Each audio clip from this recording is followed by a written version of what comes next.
BC Métis Government Council, was elected to that seat some years ago and works on that on behalf, as I'm sure most of you know. We're also going to be joined now by our panel, and as I said earlier, our panel represents about 2 million years worth of campaign experience in the city of Chilliwack. And that's just John. We're delighted to be joined by Sue Knott, who is just retired her seat on City Council, and you served, I think, for 12 years? 14. 14 years. 14 Good heavens, years. it flies by. Yeah, it sure does. And John Less, who of course folks will know was a city councillor for a brief period, leapt into the mayor's chair for many, many years, 12 years I think, John, for you, was it 13? And then went on to provincial government, where he served this riding as an MLA and served the province as a cabinet minister in a number of different portfolios. So we're delighted to have John's experience, and we know you're shy of expressing opinions, John, so try to loosen up tonight and jump right in there. Same with you, Sue. Don't be afraid to jump right in. The reason you're here is because you have great insight and you're not shy about sharing opinions. So we're very excited to have you here. Also tonight, we have another feature we're going to be doing, and we've asked Kelly Velonis, who is a good friend of all of ours, and Kelly, again, is also a seasoned campaigner, having been involved in election campaigns and certainly worked on campaigns and is very committed to our community. We're delighted to have Kelly here. Kelly's going to be connecting with as many of the candidates as we can get a hold of tonight and talking with them throughout the evening about how things are going. Kelly, welcome. Thanks for being here. I'm very excited to be here tonight. You're right, I do have some experience. I know how this night kind of unfolds for people. They are very excited, nervous. I'm looking forward to getting to speak to some of these candidates, see how they're feeling, ask them some questions, and hopefully do some celebrations with some of them. That's awesome, Kelly. Thanks so much for being here and doing that. I know they all are anxious to chat with you, and I know that you also have lots of personal relationships with many of them, so it'll be great to get their insight. And as always, where would an evening like this be without the inimitable Don Lehn, who's going to be with us for the evening, providing updates and numbers from not just Chilliwack, the Chilliwack Council and School Board elections, but the regional district. And also we're going to task John with keeping us up to date on what's happening in other communities in the Fraser Valley, because I know we're all very interested in that. Don, over to you. How do you see the evening unfolding? If you thought we're going to be busy here, throughout the province, just a couple of names we're going to drop, just a few. In Vancouver, will Kennedy Stewart be remaining as mayor? Morgane Auger is trying to get a seat on Vancouver Council. In Richmond, the former Solicitor General Cash Heed wants to go to Richmond Council. In Poco, Steve Darling, who was on Global Television for years as an anchor, wants to be re-elected for that council. And of course, next door in Abbotsford, who replaces Henry Braun? Will it be Ross Siemens or will it be somebody else? In Surrey, we've had this discussion just off the air. Doug McCallum, does he stay? Does he go? In Langley, Rich Coleman wants to be mayor. Just across the river in Harrison, Leo Fascio decided he doesn't want to be mayor anymore, but he is running for council. And John Allen, who always seems to be there in the mix, he wants to run for the mayor's chair as well. Another one, and this is where I show my age, and perhaps John Less shows his, is in Burnaby. There's a gentleman named Joseph Keithley who wants to be re-elected as a councilman. We can't say his stage name on the air, but Joey is also the lead singer of DOA. So if he does win re-election, both John and I will be hauling out our copy of DOA Hardcore 80 and playing it very, very loud. So those are just some of the other races that we are going to be watching. And of course, what we found out here is that a lot of Vancouver media are following us for not only mayor and council, but for school board as well. One other minor piece of business we do have to take is actually wishing ourselves a happy birthday. 4 years ago, chillTV debuted with the 2018 municipal election. We're 4 years old tonight. So hopefully we've grown up a little bit, because back then we had a really cheesy set. We've come a little bit since then. Back to you guys. Thanks, Don. We're looking good tonight. And as far as old rock stars running for municipal government, one of the best drummers that ever was, Ginger Baker, who drummed for the band Cream, was an esteemed member of his city council for many, many years in his community in England. In fact, there's a statue of him in a little city square there for the work that he did as a musician, as a city councilor. So we'll be excited to see what happens in that regard. So we're going to get to our panel right now, and I'm going to just throw it over to you guys and say, you've been paying attention to the municipal election in Chilliwack, and that includes regional district, school board, and city council. What's your first impression, Sue? You must, first of all, it must be delightful to kind of sit back and go, okay, I'm glad I'm not a part of that. You know, it's funny because it's very bittersweet. You know, you get so excited and into sort of the thrill of the whole election period and all the rest of it. And at City Hall, I mean, it has long been called silly season because all sorts of crazy things go on during that period of time. But for me, yeah, I mean, there's part of me that feels really sad, you know, and I'm not going to say that I won't ever try and come back because I absolutely love my job as a city councilor. But it was a time for me to take a little bit of a break from it. And yes, it's lovely not to be involved in all the nonsense that goes on. Lots of crazy things on social media and all the rest of it. So, and it's going to be an interesting race. I look at the school board and there's just such a huge kind of divide in the school board, and there has been for such a long time. I mean, some crazy stuff has gone on there at the school board, and you know, a school board that cannot get along with each other and be respectful towards each other really can't get a lot done. So I am hoping for a change there, absolutely, and to make sure that we get some people that are level-headed. I think in an election, you know, you can have people that are far left and you can have people that are far right, and if you have two opposing teams that are so far entrenched in their beliefs and all the rest of it, you run into that. I'm hoping for some people that are intelligent, that understand the school system, that really appreciate the challenge that it is to bring up great kids and to teach them great things, that are somewhere in the middle, and that are going to learn to get along and negotiate with each other, and they have to have a lot of empathy because they have to understand if they're a little bit left-leaning, they have to understand the right, and if they're a little bit right-leaning, they have to understand the left, and then we could be doing so many great things in this community. John, this it's probably both you and I are past sort of bittersweet. We do miss it, I'm sure, but what's your impressions as you approach another municipal government season? You know, Sue mentioned the word bittersweet, and it kind of resonated a little bit. You know, myself, I was in politics for 28 years, and 16 of those were in municipal government, and they were the best years for me. Yeah. You know, it had provincial politics beat hands down. If I had my choice today to go back to any one of those roles, I'd go right back to City Hall. You know, once you've been part of it, you always, at least I do, I maintain a great interest in what's going on in the community, and so this election, you know, there's been more of a focus on the school board election, I think, than there has been on the council election. Chances are that the incumbents will likely get reelected, I think. There might be one member who may be on the bubble a little bit. And then we've got two, possibly three newcomers that would challenge for the final spot or two. That's how I see it. School board election I find a little bit more difficult to call. I mean, that's potentially a sweep either way. And so, but as Sue has said, it cries out for leadership ability, and in spite of all of the issues that they've debated back and forth, it's lack of leadership as well that has been a very serious problem. I mean, I've been involved in many different boards and whatnot over the years, often with people of very different and varying viewpoints.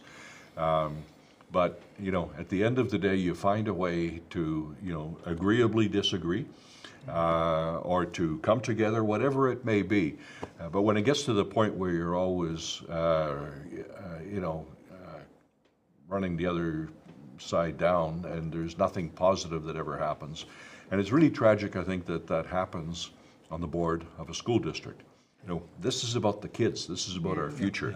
And it's really tragic that they can't find a way to come together, some common sense ideas, and do what's best for the children. That's what I think really ought to be the focus. And I think most folks out there don't even have an appreciation of what the job of a school trustee is. And a situation like we have has expanded the role in people's minds that school trustees have a much broader area of responsibility than they actually do. And we're hopeful that maybe this process will lead them in some way. Louis, you haven't been on local government before, but you're a keen observer. Well, what are you seeing as the issues? Well, John talks about bittersweet. I'm just bitter. Like, I was like 7, right? I was almost in there, and I saw my name go in, and I saw my name come out. Yeah. And I saw it go in, and I saw it come out, and I saw it go in, and I saw it come out. So that was my evening at the Royal. And I really did want to be a participant. I craved to be on, and I was hungry for that role. And, you know, and I remember the couple behind me, and I said, I don't know if Chilliwack's ready for a gay councillor. I honestly don't know, and it was a Soja year, and I really felt that I got caught up in that, and people were going beyond my experience and what I had to offer the city, and they were actually picking, you know, something that, you know, whatever went against or for whatever they believed in, and I kind of was caught up in that. And so I really feel that the focus has to be on that candidate. Who are the best candidates? And so, you know, I'm always hungry, and I'm always looking forward to seeing that new candidate, to pick up that torch and take it. And that child does belong in the middle. Everything we do on that school board, everyone should be focused on the work that is supposed to be done there. And I think that's, you know, that's where we're stuck at. And honestly, I think we're going to end up with a divided board again. And it's going to be another 4 years of Supreme Court cases. There's potential for, and we're seeing for the first time in Chilliwack, that notion of slates and organized slates and backed slates. And I want to come back to that to get your impression if that's something we're going to see more of or less of. But I'd like to toss it over to Kelly, who's going to update us right away on her first adventure. Kelly, over to you. Thanks, Clint. I've got Ian Carmichael here. Ian, can you hear me? He's very stoic, is he? He's very stoic at this moment. Just give us a few seconds here. Maybe I'll go back to you, Clint, until we can get this figured out over here. Thank you. We can get that sorted out. What I was interested, especially Sue and John's opinion on this notion of slates. When I was in council, I thought, well, we don't need that. It doesn't work. Or wards or any of those things. Does it provide a better opportunity for people to be involved? I don't know where I'm at now. I'm kind of 6 and 7s about that whole issue. On the one hand, slates means it's easier for people to say, to vote for people, because they say, okay, I know what that slate stands for, so who are all, I don't even need to know who those people are. I know what their position is, so I'll just vote for those people. It makes it easier for them. But isn't that a good thing sometimes, Clint? Like, because then you know what you're voting for. Like, if they have a platform and they put it out there, I can say, okay, I'm going to vote for that. Yes, but I don't think, from my perspective, municipal politics should be slate-driven. And we talked about this with Hamish Telford from UFV, who said, but on the other hand, Clint, what slates are doing in municipal politics is they're lining up behind a mayoralty candidate, not so much a political position. But Sue, John, tell me what are your impressions? I think it's a huge mistake. I think that one of the greatest things about municipal politics that you don't see in provincial and federal politics is that each person goes in and speaks to their own conscience, their own experience, their own beliefs and what they've learned about their city. And, you know, one of the things I object to with provincial politics is that something will come before the province, and even if you are a backbencher or whatever that doesn't, you know, that doesn't necessarily believe in what it is that they're debating, you're in a position where you have to vote in favor of that. I don't agree with that. I like to have free speech, and I like to have a good cross-section of people on council. And one of the things that you were saying ahead of time is that do they get, in the preamble to this, do they get training on how to read a budget? Well, they better bloody well know how to read a budget if they're going to be on council. You have to have business experience. You have to be able to be a person that has maybe run their own business or And of course, I'm taking all the time. No, that's all right. No, No, that's But before great. we go to John, I know that I think we fixed our little problem. We'll get back to that issue. Kelly, over to you. Thanks, Clint. I'm here and Ian Carmichael, can you hear me? Where are you tonight? I'm at home right now, Kelly. I have no sound. We're still trying to iron out a few bugs. I still have no sound, no audio, but Ian, welcome. Thank you, Kelly. Am I coming through at on the video feed out? Yes. I have no audio here. Kelly has no audio, but we have. They have. So I'm just going to go ahead and ask you a question, Ian, because I'm sure that everyone at home can hear you that's listening. Great. What made you decide to run for mayor this time around? I know that you've run before for council, so what made you decide to get up and run for mayor this time around? Well, we've been sitting in Chilliwack now for a number of years, and we've got some real challenges coming forward down the pipe. We're all aware of the changes in the economy, our social makeup. We've got climate challenges, environmental challenges. And I saw that the last 40 years that's got us to this point is maybe not going to be sufficient to get us through the next 40 years. And I thought I had some ideas that I wanted to bring forward, and I was hoping that those ideas would resonate with the voters of Chilliwack. Okay. And do you feel that you were able to get your message out? Do you feel you ran a good campaign? I'm very happy with the campaign that we've run. You know, the small and dedicated team that we had was absolutely outstanding. They were able to do absolutely everything that was required as it was required. You know yourself in campaigns, you know, sometimes things have to happen this minute. And you know, I'm just ever so proud of the people that I had working with me. They were diligent, they were strong, and I'm really pleased with the effort that we were able to get out there. And is there anyone that you would like to especially thank tonight, Ian, that's helped you along the way or helped you get here tonight? You know, there's two people that can't be with us tonight, and I want to, you know, just mention them. The first is my dad. He passed away in 2019, in the very early state, or 2020, excuse me, in the very early days of COVID-19. And without his upbringing and his mentorship, I wouldn't be in the position to be here today. And the second person that falls into that category is former councillor Bernie Cross. And I just want to say a special thanks to Bernie. His friendship and his wisdom have been with me for decades, and they remain with me every day. And those are two individuals that I really wanted to thank. And as far as my team is concerned, Aaron, Elisa, Haley, you know, you guys were outstanding, and I love you, and thanks very much for everything you did. Thank you from everyone here for taking time out tonight. You ran a great campaign. We wish you the best of luck, and I hope you enjoy the rest of your evening and things go the way you're hoping. Thanks for talking. Thanks very much, Kelly. I look forward to seeing you again real soon. Clint, back to you. Thanks so much, Kelly. That's great. Happy to see that Mr. Carmichael is awake and paying attention to what's happening. I'm sure it'll be a very nervous night for all of the candidates. John, we were talking about slates and those sorts of things. I know you're bursting to jump in. Well, yeah, I've always been a great fan of not having slates. And somebody mentioned, you know, the mayor leading a slate.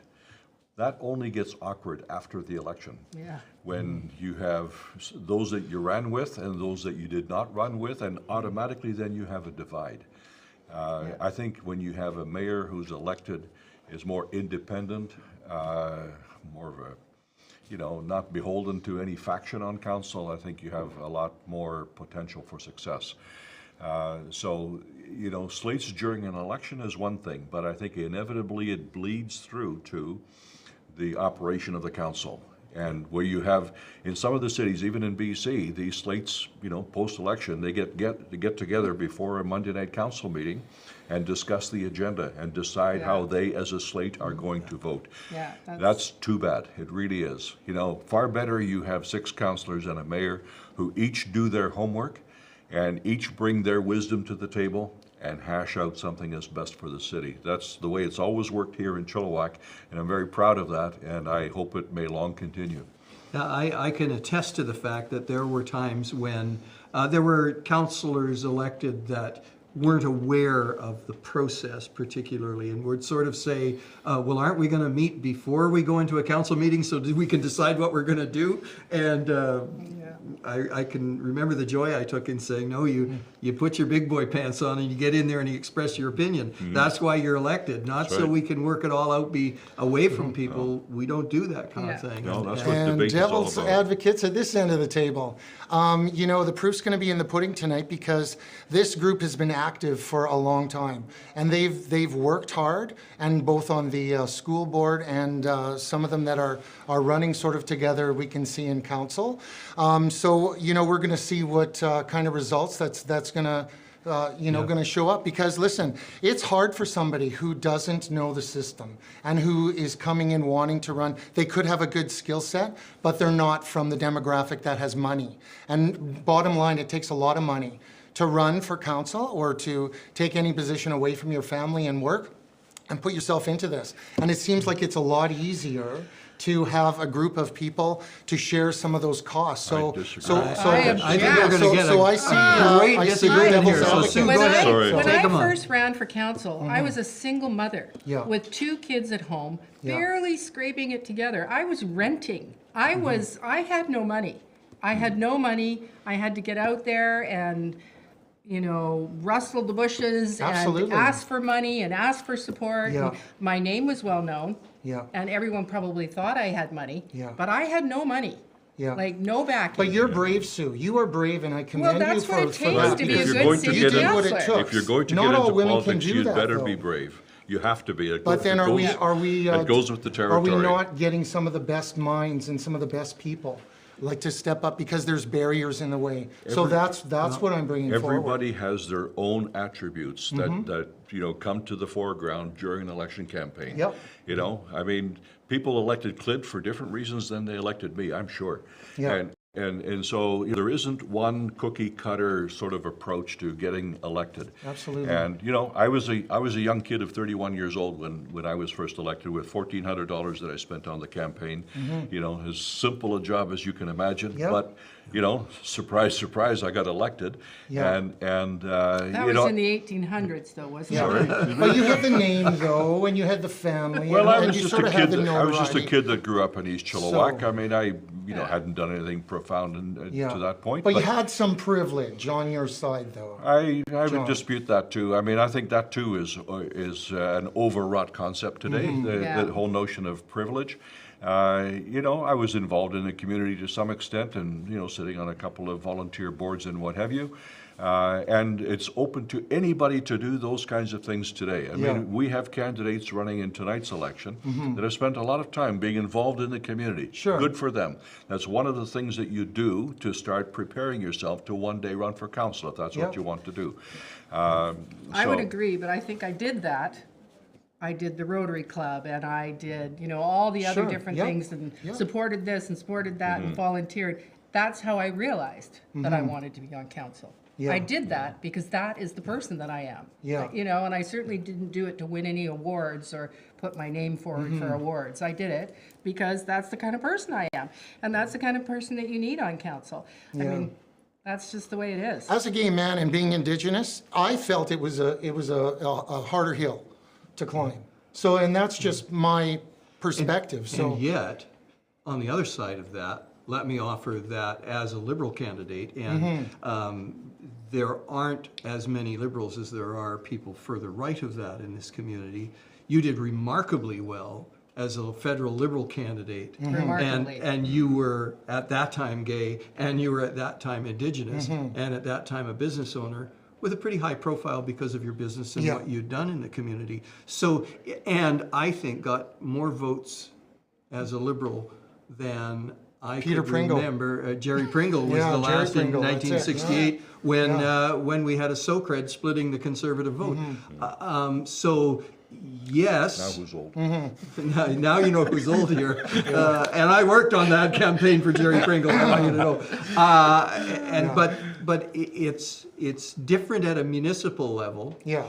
Because I think, you know, there's a different sort of, you were going up against 6 incumbents or 5 incumbents at that time. Sure. And it's it's difficult. And sign of the times, right? Yeah, Sign of yeah. the times. So But I don't disagree that the world needs a broader representation at the governance table in our world. Oh, I don't I disagree totally with that agree with you there. at Yeah, all. yeah. But I don't know that there's as many systemic barriers as we think they are. What we need to do is starting to encourage much more young women to... like Diane did. We just had that, the Women in Politics, right? Yeah. Were you Absolutely. at that, Sue? I was not at that because I was preparing for my gala for the Hospice Society. Okay, yeah, yeah. I was asked to speak, and it broke my heart because that would Yeah. be right up my alley. But We have unfortunately, powerful I women wasn't here there. in politics. And Yeah, there absolutely. should be, and the notion of politics and governance and what it is should be something we're teaching at a very early age, and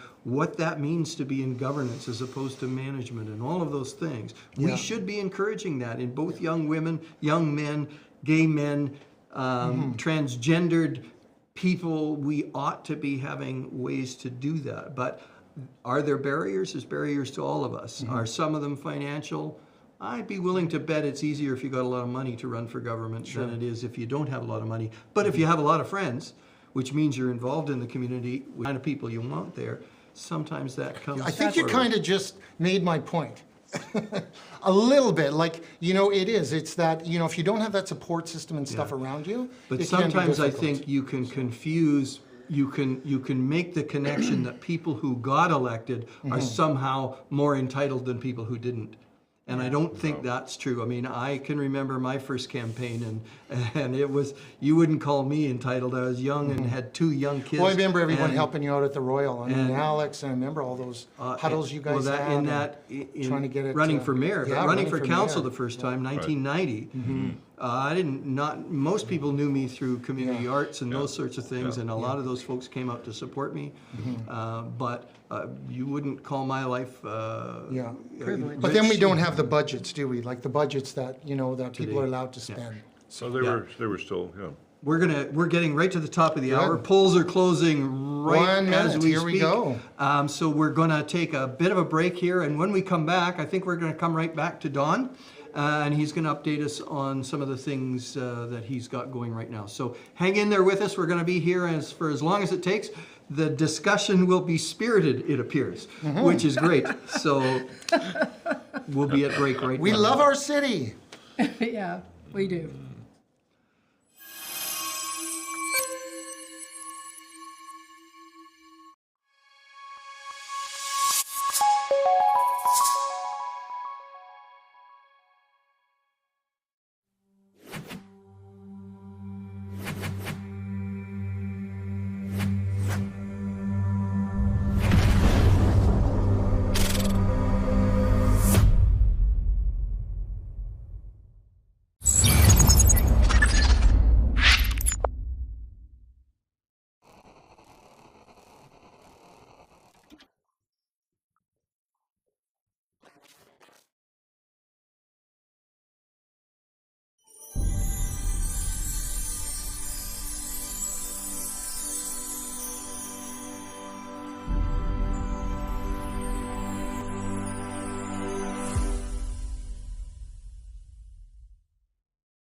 We're back, everyone, and I just want to start here by saying thanks so much to the Waterstone Law Group for being our premier sponsor for this evening. Without that kind of community commitment, we don't have things like chillTV and coverage like we have here. So thanks very much to you folks. We're going to go to Don Lehn, the news director for chillTV, who's got an update, our first update of the night. Don, over to you. Okay, this is the fun part of the night, and this is where it starts, because under Election BC rules and regulations, we can now start telling you what is happening. So we are just waiting for the initial results to come in. Now, if you have been playing along with our home version of the game, here's who's running for mayor: Ken Popoff and Ian Carmichael. In Chilliwack for city council, Brent Bowker, Craig Hill, Nicole Reed, Chris Clute, Jason Lum, Mike McClatchy, Bud Mercer, Jared Mumford, Amber Price, Jeff Shields, Deborah Suter, Harv Westring. For school trustee, Elliot Friesen, Barry Neufeld. Lewis Point is on the ballot, but he did pull back about a week or so ago, but we may find out he may have some votes. We don't know. Dr. Karen Bondar, Brian Van Garderen, Dr. Daryl Ferguson, Heather Moz, David Swanky, Greg Nelms, Terry Westerby, Richard Prosey, Darren Ollinger, Kitty Jones, Margaret Reed, Willow Reichelt. And we'll just do a quick refresh because there are 25 polling stations. We have been told by the city of Chilliwack that we may get information at 8:01. It's 8:01, we're still waiting. But don't be surprised if the numbers start coming fast and furious over the next half hour. Welcome to what's going to be a wild night. Back to you guys. Thanks so much, Don, and we're really looking forward to your updates. If anything breaks, jump right in and give me a wave and we'll get right to you. We do now use electronic voting machines in Chilliwack. That was a decision I remember being on council with you, John, where we said, you know, it's time. We can't be hand counting ballots till midnight. So let's get into the 21st century here, and we did. So we do get these results very quickly. I don't think we're using Dominion voting systems, and we're not likely to have claims of falsehoods. But who knows? Maybe that's our night too. Yeah, but we should be getting results right away. I think they run the mayor's ballots last. I think they do everything and then the mayor's, but I'm not sure. They're all on one sheet. So, Yeah, they're all on one sheet. Okay. So you would hope they'd all I would come think at those the same printouts time. would come almost simultaneously, but Let's do predictions. Give them half an hour. Hey, let's do predictions. Come on. Oh, it's too early We're for seconds. predictions. Well, I think what I was going to say was in the olden days, when John and I ran, in those olden days, you used to sit around and it was the local Cablevision station that posted results, and we would be there till 9, 10 o'clock at night, and easily. And I think going through what Louis described, where you're on the ticket, you're off the ticket, you're on the ticket. But I will say that I was looking at some of the results from looking at the number of votes that some councillors got. Let me just see where it was. So there were some pretty good numbers here in the 10, 12, 13,000 votes in that. Right. When I ran in 1990, I got 6,800 votes and I finished 6th. Wow. And that was more votes. I got more votes that time than any other time I ran for council because the numbers of people voting were going down and down and down. So what are you guys expecting for turnout this time? We talked a little about that, but what are you thinking? Last time I think it was 39%. I would like to see, I'm thinking it'll be up a bit because there's been some, contentious issues, and I think that every year we do a better job of letting people know that they don't have to pick every single candidate. If there's 6 councillors and you only are really familiar with 4 and those are the ones that you want, then just pick those 4. So I think we're going to be up to around, I want to say 50%. Well, I think you're optimistic, Sue. I'd love it to be much higher than that even, but you don't really have a mayoralty race this time to juice the campaign. I think Ken Popoff will win rather handily. So that hasn't attracted much interest. What has attracted some interest is the school board race. Absolutely. So that offsets the lack of perhaps pizzazz around the municipal race.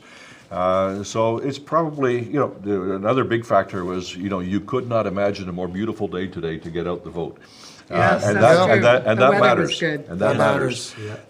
So, you're probably still, unfortunately, talking around 40%, I think, which is too bad. I wish that, so many more people would get out to vote, but that's the reality. Yeah, that Lou, voter. you've got numbers, Yeah. right? You've been doing Yeah, a lot that of voter research on this turnout stuff. last time was 38.95%. So I think it's going to be pretty well the same. Honestly, I do. What was it in the school board by-election? Oh, the I couldn't find the It was numbers for way that. down. Yeah, it was way, way I down. remember that was, I mean, if you wanted Yeah. a contentious issue, Yeah. that's certainly- 10,710 ballots were counted. And so Richard was 4,786 and 5,455 for Karen. So that was that. I thought that would bring a lot of folks out. So we'll probably, in my mind, we're going to be somewhere between there. Yeah. So let's talk about. I actually think that Ian running does help. I do. I don't. honestly do. I don't. Because otherwise we would never have heard from Ken. Right? We need to know. Like, your mayor should be checking in with you. If he's running or she's running or not, they should be out there saying, listen, this is what I want to do in the future. I'm not done yet, Because I believe in Ken, and I think he's got other things that he needs to get done. And I think that's why he ran again in the first place. Am I wrong? But there's no mayor in the entire Lower Mainland Yeah. that doesn't want to be acclaimed. Yeah. I mean, Sure. Well, running we a all do. campaign That- is expensive. Yes. It's stressful. It's Yeah. it's all the No, rest it's of it. not. And I can remember the second time I ran. The first campaign was quite great because John had recently retired, so there was a Yeah. lot of interest and there was a lot of people running. The second time, it was the very last day. Yeah. Not unlike this situation, where I think he was a candidate for the marijuana party, as I recall, and he Yeah. threw his papers in Yeah. at 4:00 and I was disappointed. I didn't really not want to, Yeah. but I did, and it was Yeah. fine. You're right in this respect. The community wants to hear from the mayor during an election. Will Ian Carmichael's presence draw out more voters because there's a mayor's race? I'm kind of with John. I don't believe it's going to gin the numbers up. I think people want to hear from their mayor all year round. I do too. And- And that's why that chillTV is a good That's the platform, issue, because there is a counselor's corner, and I think we need that. Yeah. We need to have that check-in on what's happening in our city. Absolutely. Everybody does. We've sort of gone through early predictions on the mayor. I think, Sue, we haven't heard from you. Do you think that's a foregone conclusion? The incumbent's going to... Yeah, I mean, honestly, I think Ian Carmichael is a good guy. I don't really know a whole ton about him. I learned a little bit about him during the last election when he ran for council, and had the opportunity to speak with him and kind of interact with him. And I thought he was a good guy. I think that, as far as, stepping into the mayor's chair, I don't think he's got a hope in hell, because he hasn't sat on council. And people are looking for someone who has the experience, because they believe that the mayor is the number one reason why the city is successful, when in fact, every single member of council has a vote. And every single issue that comes before council, the mayor can be outvoted as often as the councillors want him to. And, he has the position where he has the office in City Hall. And, not to belittle your position at all. I mean, you are the face of the city, let's face it. But you only have one vote. That's right. And it's your job as Yeah. mayor to bring that cohesion together. That's right. Yes, Leadership. it is. And it's setting the agenda to some degree, Yeah. and it's bringing those folks together. So that's the job. So So we always like to see somebody come up from council then, usually. Yes. That's it, because you've got that background experience, and you've got basically the trust. And here's right, of the sometimes when it council. doesn't happen that way, and I can think of communities to the west of us where this has happened, where the performance of the council has caused great consternation within the community, and they've seemingly gone against the way the community wants to go, So- and somebody comes up out of the community and leads a movement to get rid of the existing Torches. council. Yeah, torches and So pitchforks. here's a fun trivia question. Who was the last mayor that came to council as mayor that did not come from within a council? Ken Kiernan. Correct. You thought you You could guys stump got me. more gray hair than I do, so. But that was Me and Sue are 1979. way But back Ken there. Kiernan was, for the interest of folks who live in Chilliwack, at one time we were two communities. We were Yep. the township of Chilliwack with an H, That's and right. the city of Chilliwack. And there was a large number of us that felt that they should be amalgamated. And there was always a battle between the two. And Ken Kiernan came in He from provided the provincial leadership. government. He was a cabinet minister in the provincial government and came in and said, Yeah. I'm going to run for mayor and I'm going to get these folks Yeah. together. And he did. And Yeah. that was Here's a great. good question for you, Clint. Do you think some of those votes roll over? Like if you run for city, then you run for provincial, or you run from, because that was kind of interesting the way Jason Lum jumped in. Because I just, like I always think that I don't think all the time those votes are transferable.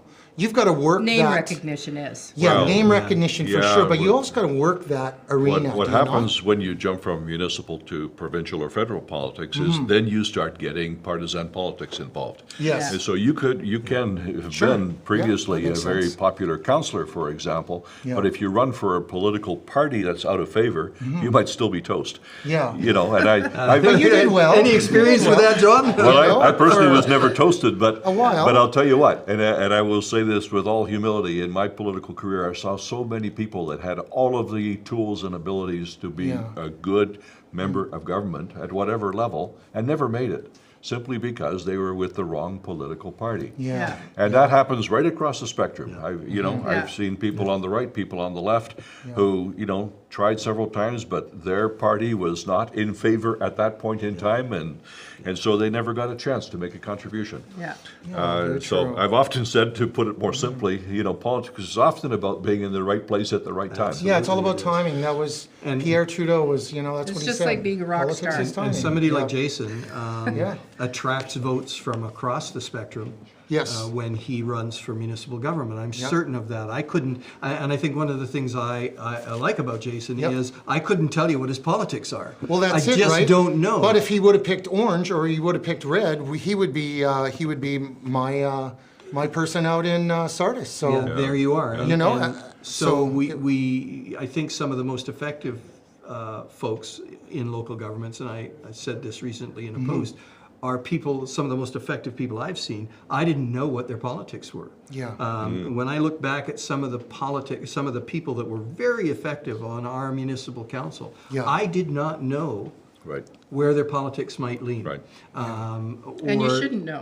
And they're certainly Yeah. moderate. So I think we're getting close to quarter after the hour. No Yeah. results yet. Which still means waiting. that we've got Kelly lined up with another interview.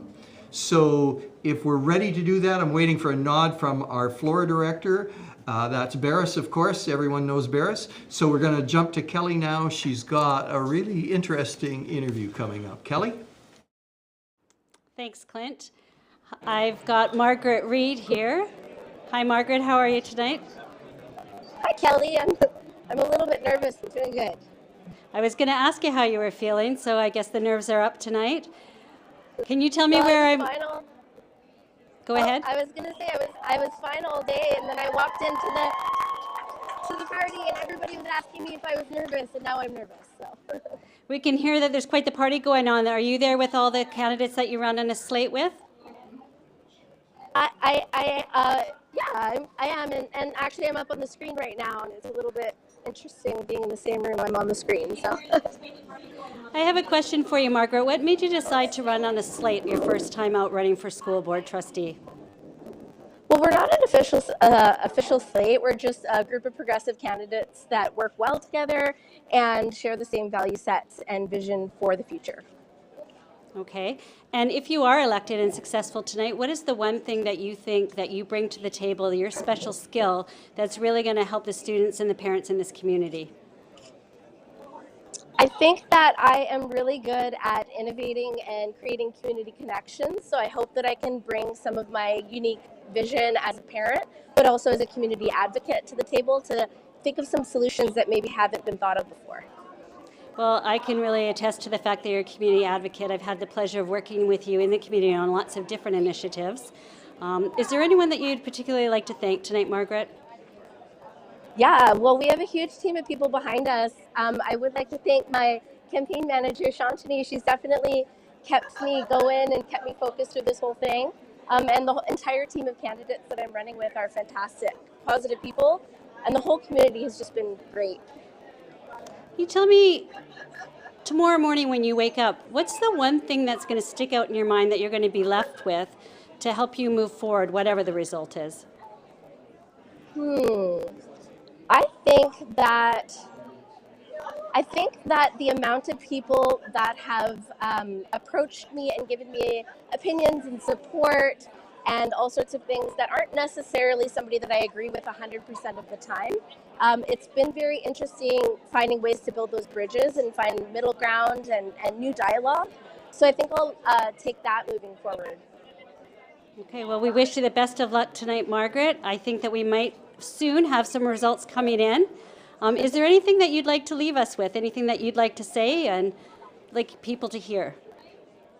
Yeah, absolutely. I'm hoping for a positive result tonight, but overall, this election has just been fantastic for the community. A lot of important conversations have happened, and I'm just looking forward to progress.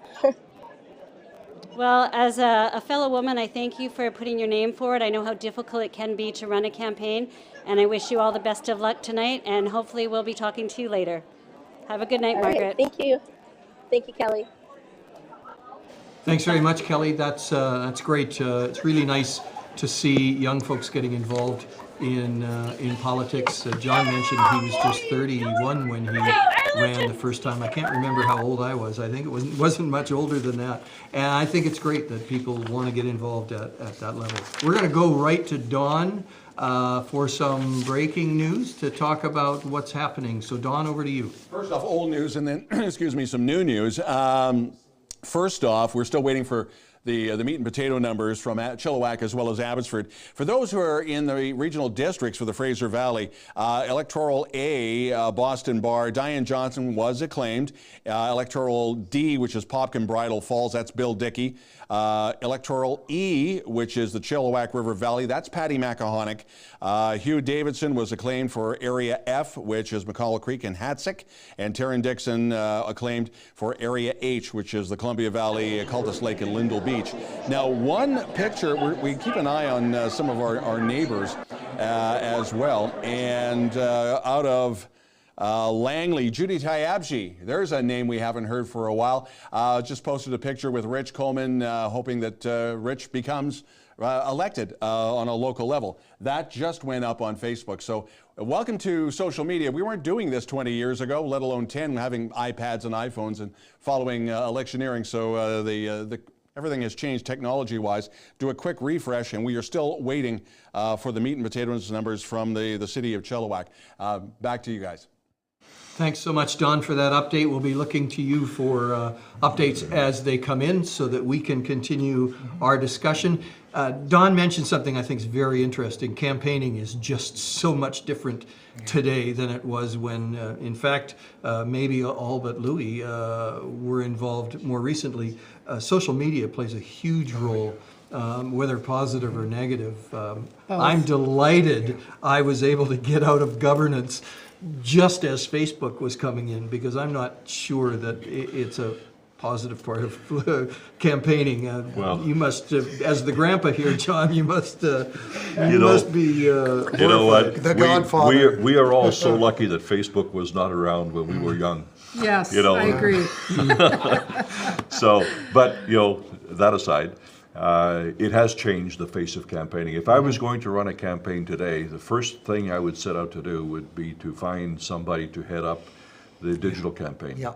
Absolutely, no question. That is fundamentally important today.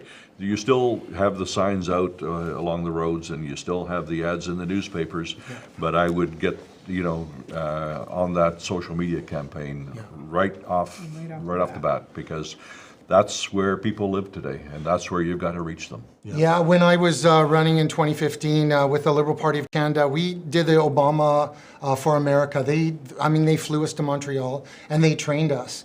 And so you learn about exactly how important that social media is and to build that crew around you.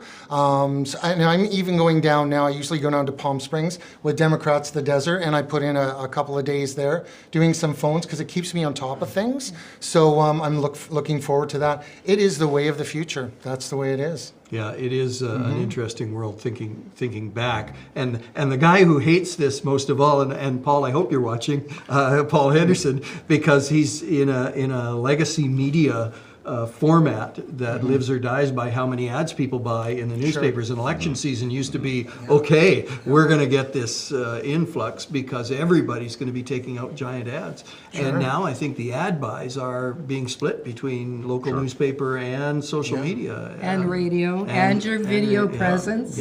Unfortunately, I think the fact that so much of the campaign now is online, it has increased the viciousness, or at least the potential viciousness of campaigns. That's unfortunate. Yeah, I agree. You know, and I see the stuff that goes on. I mean, as a former politician, I still get it, and I'm sure you do as well.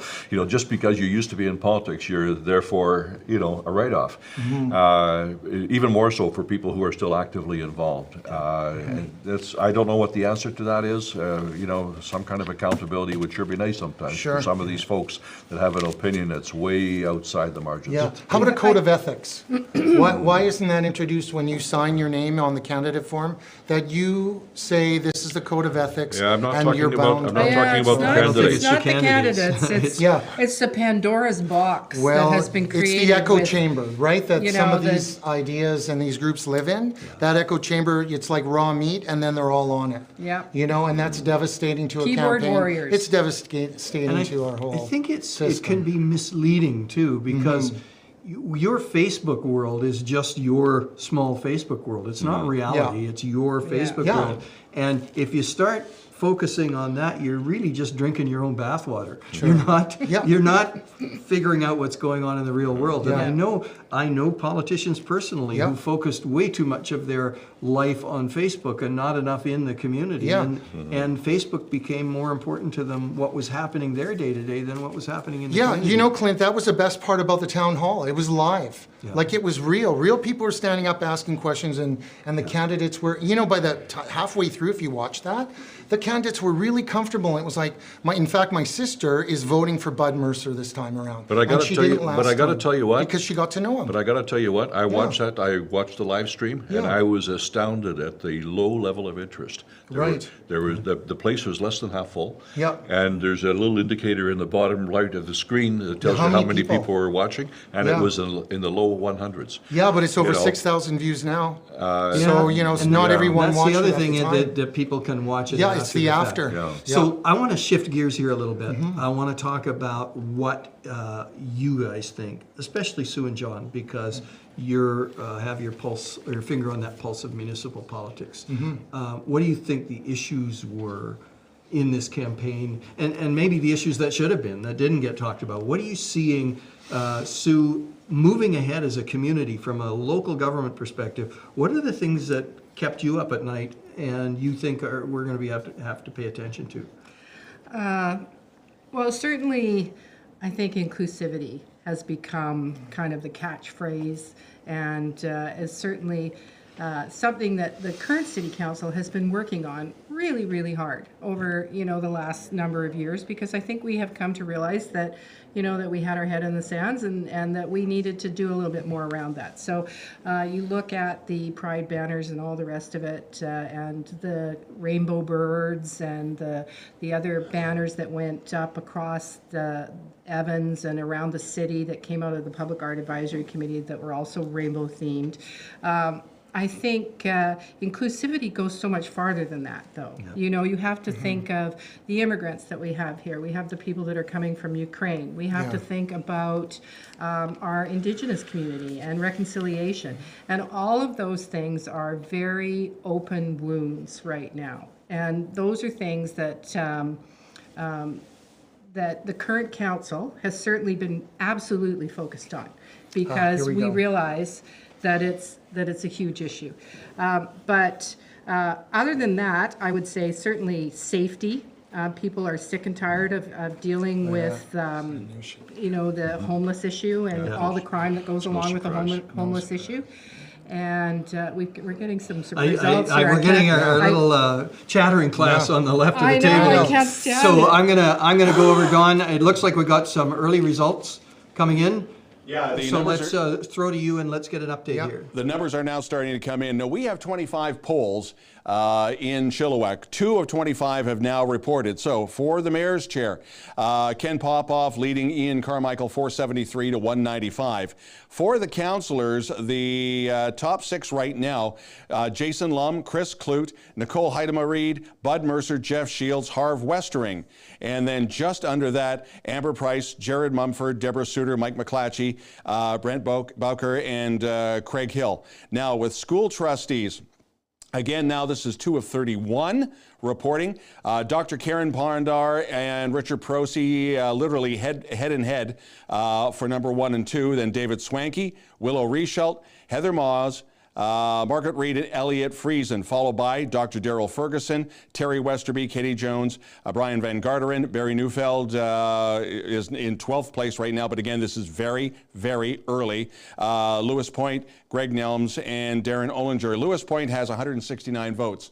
So we're going to see how that is going to play out because he, of course, pulled away from it. So I'm just going to do a quick refresh, and we are still at 25 polling stations max. We have 2 reporting. So we do now have some early numbers.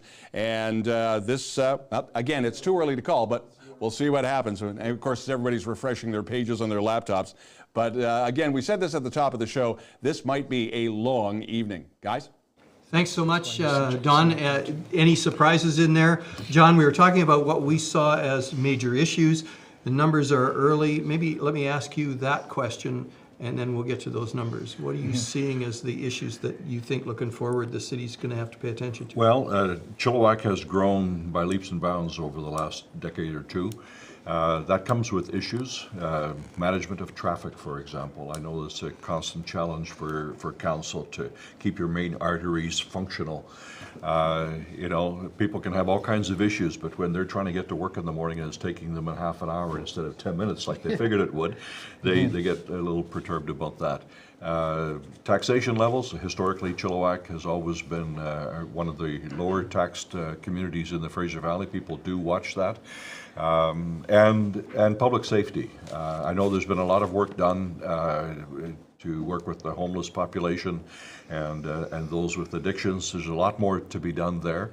That manifests itself to the public as, you know, people stealing and, you know, break-ins in cars and that kind of thing. Those are significant issues for people where they live, and we can't lose sight of those things. Clint, I want to point out that these results are from Yarrow. So that's why we see Jason Lum first up there. Right. If you scroll right down to the bottom, you'll see that those 2 Yarrow polls are reporting in, and so that's their choice. So it'll be interesting to see as the other ones come in, the movement of the candidates in and Yeah, out. I mean, it's early days It's now. early. Yeah, it's There's early. so much that could happen.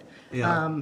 I think the mayor race is probably indicative. And We'll call that now. We'll probably see that. Never say never. That's moving. That's moving. No, in we'll that call it. direction. No, but he's But, done I mean, 2 polls are in, and he's Yeah, done 2 respectably polls. well. So Oh, yeah, good for yeah. him. Yeah, and I think it'll be interesting to watch as that moves forward. The school district one is a bit interesting, and that we'll see whether the as we thought there might be one side or the other sweep through. It doesn't appear like They're that's, matched up. You've Not got yet. Richard and Karen, right Yeah. neck and neck. It So looks I like think, that may be yeah. a saw-off again, as I think you predicted, that it may just end up where it was there. But interesting nonetheless. And I know it's early days and these are early numbers, Yeah. but Haida Reed coming in Oh, yeah. near, I think that's an indication of what we were talking about Yeah. before. This is a young woman who has a very good profile in Yep. the community. The background that she's bringing into the community is one of management, especially with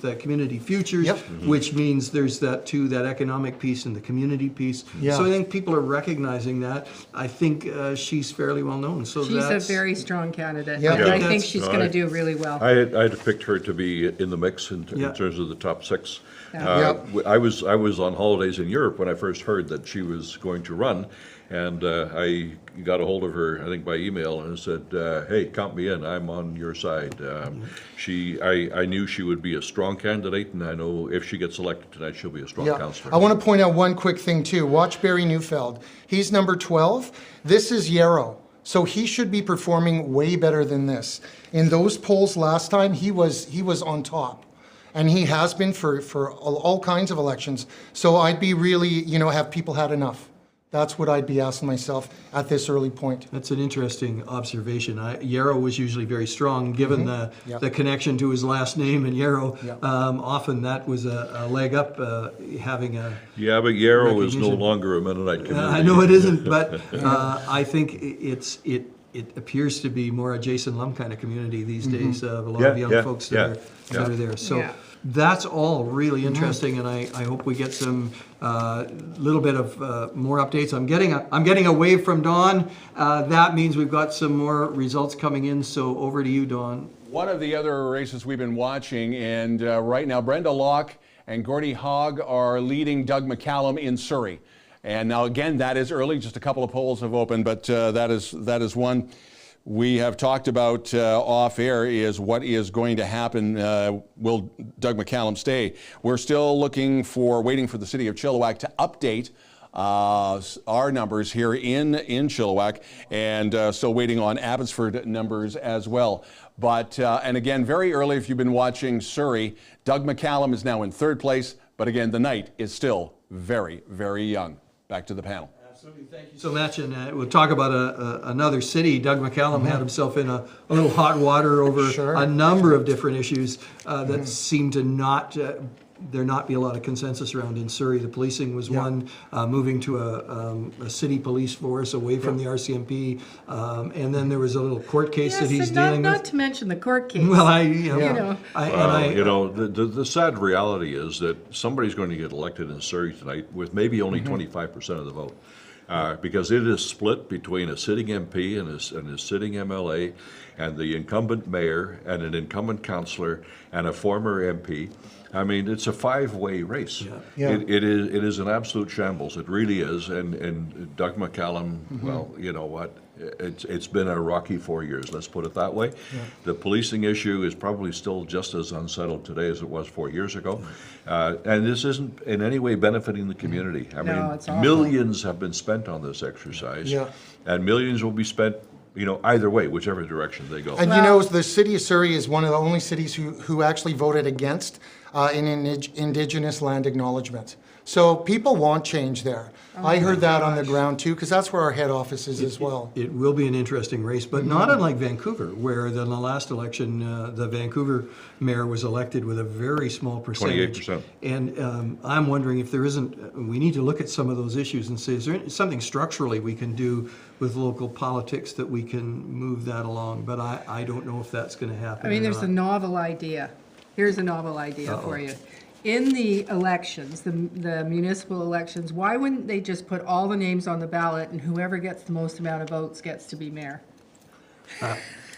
Because I look at so many of the elections that I have been involved in, where many of the councillors get way more votes than the actual mayor that gets elected. Yeah, that's an interesting approach. Interesting. The other thing I think, and this goes to provincial elections and federal elections, is are we at the point where the way to really deal with this is to have preferential ballots, so that you're ranking and people are dropping off and you're having to begin to eliminate. It's one idea, or proportional representation. Yeah, absolutely. I agree.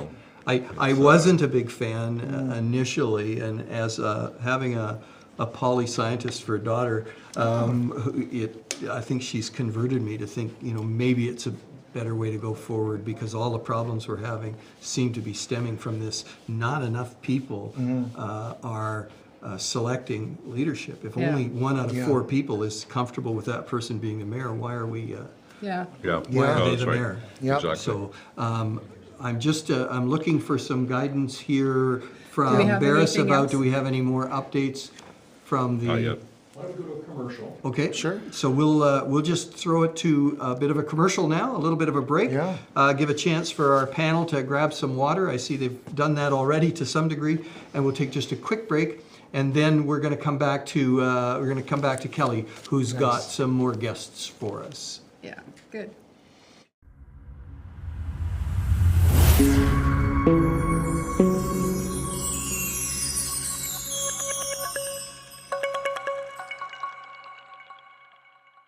The typical firefighter, professional, full-time firefighter brigades are around 1 per 1,000 population.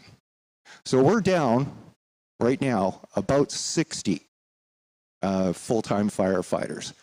I don't want to take away from the hard work and volunteerism of our paid-on-call firefighters. They do an outstanding job.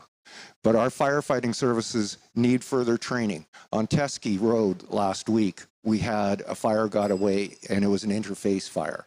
Those fires are extremely dangerous. Our firefighters need our help. We need to support them because they're taking care of us. Thanks very much. You probably should have done some fact checking on that, because that's not true. And as far as the mental health services that we provide to them, it is top-notch, second to none. And I know it because I didn't say anything about mental health. But I wanted to put that in there too, because you kind of alluded that as well. So.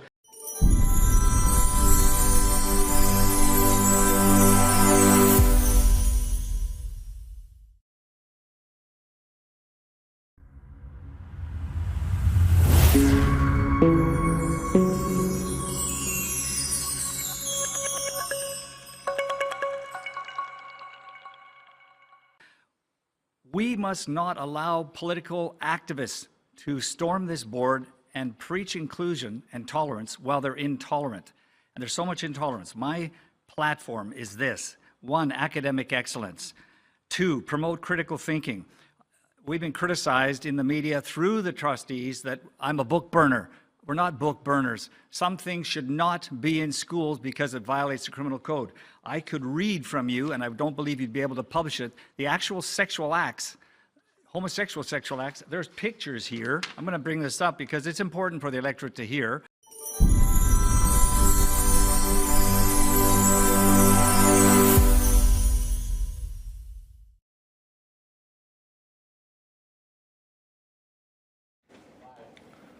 We're back. I had said we're going to go to Kelly, but that's not quite true.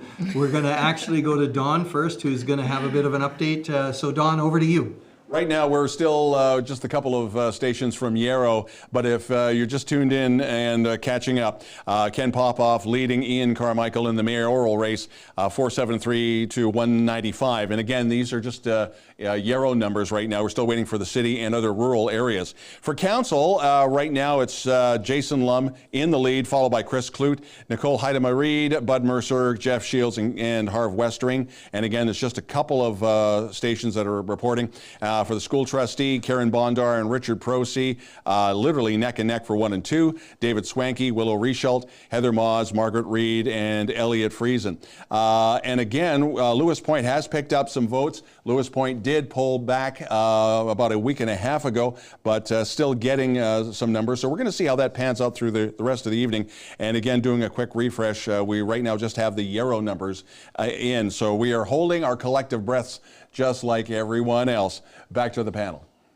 Thanks so much, Don. Yeah, we're looking at these results, and there's really not much we can say from these results. The school trustees, apart from going down to the sort of the very bottom of that, they're all polling about the same. So that's telling me we're going to be in for an even kind of split there. It's going to all be very close. For council, it looks like the incumbents are polling well as expected, and as we said, Nicole Reed is polling very well. And some very well-known names below that. Amber Price, who's a community activist and puts murals all over the town and has a business that everybody recognizes, the Bookman downtown. Yeah, that 7th position is where you switch from like Chardonnay to like Ryan Coke. Like it's so tense sitting in that 7th spot. And of course, Jared Mumford, former school board chair, is right behind there. Deborah Sutar, who falls into that kind of activist category as well, done some amazing work. People know her from the Great Blue Heron Nature Reserve, her work with the Chilliwack United Church, and on it goes. So it seems to be playing out the way we thought it might, and I think there's just too few results to really honestly, it's anybody's game at this point. Yeah, it really is. Yeah. Congrats to Patty, though, right? Patty's like, how many times did Patty, and now she's finally got in there. Patty Macahonic has run a number of times in the community. Yeah, congratulations. And so that's great. It looks like that Fraser Valley Regional District electoral portion of the board is going to be fairly strong, seeing some folks that have been there a while and provide some really good leadership. And then we'll see what cities do to promote that. We're going to jump now to Kelly Velonis, who is our person on the street, as it were, although she's in studio, connecting up with folks. Kelly, over to you. Who have you got for us? Thanks, Clint. I've got Jared Mumford here. Hi, Jared. Hello, how are you? I'm good. Well, better. How are you? How are you feeling right now? We've got some results in from Yarrow. Well, I think Louis nailed it. He talked about people in the 7th and 8th spot having a rye and Coke. I think that's where we are over here right now. Yeah, absolutely. You know, I've had the great pleasure of working with you on Chilliwack Healthy Communities, as well as you're a volunteer for organization, the Chilliwack and District Seniors Resource Society. I'm really curious. You've spent 4 years on the school board. You've chaired that. You've worked with a group that hasn't always been the easiest in governance. What made you take that leap from school board to now running to have a seat at the table in our council? I think it's just it was an evolution of my passions. I mean, when I was an executive on the District Parent Advisory Council, and schools was where my focus was. But as chair, I had the opportunity to work on at Chilliwack Healthier Communities and volunteer all throughout the city. And I've kind of, my interests have expanded beyond the playground at this point. So that's why I'm taking a stab at City Council. And what is the one key issue that for you, if you're elected tonight, that first meeting in is going to be the topic for you? It's affordability. We need to make sure that the residents in the city can get through the next year or 18 months or 2 years or however long this inflation continues. We need to make sure that everybody's able to afford to live, afford to eat well, afford to keep their homes if they are lucky enough to own one, and afford to have shelter. Yeah, very great points, Jared. Now, I noticed that you ran your campaign, and I know this because I was at your fundraiser. You ran your campaign from your family. You ran as a family, and that was one of the many things that you said, that we're in this together. Tell me the importance of that for you during this campaign, running with your family.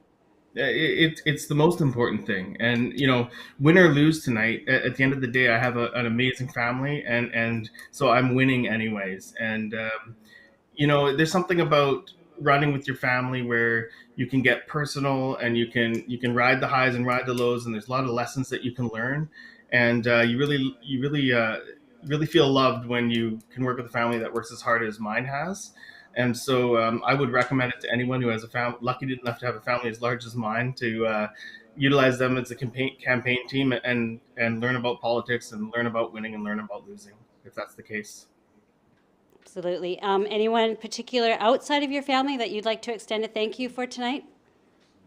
Not outside of my family, but my mother has been a huge help in my campaign, both supportive emotionally and financially. So I would be remiss if I didn't say hi, Mom. She's watching right now.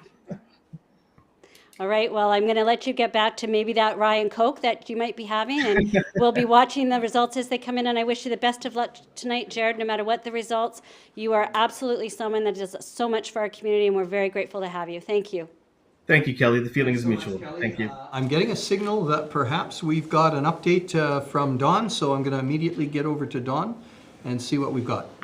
Now we're up to 4 out of 25 polling stations reporting. John Less, you might want to call this. I don't know. But right now, Ken Popoff way out in front of Ian Carmichael. Again, only 4 of 25 reporting. 1,221 votes to 317.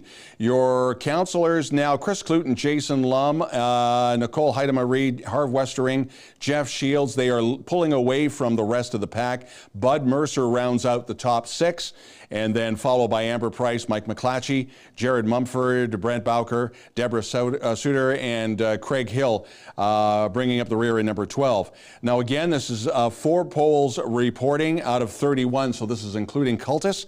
So your top school trustees, and again, this is going to be in flux for a while, Richard Prosey, Heather Maws, Elliot Friesen, Daryl Ferguson, Katie Jones, Barry Neufeld, Karen Bondar. But again, 4 out of 31 reporting. So it appears that we're starting to see double check on this, but it appears that we may have some of the Cultus Lake numbers coming in early. We'll have to double check on that. But right now, it's 4 stations coming in. So we're seeing some distance now when it comes to the councillors, and in particular, Chris Clute and Jason Lum. Back to the panel.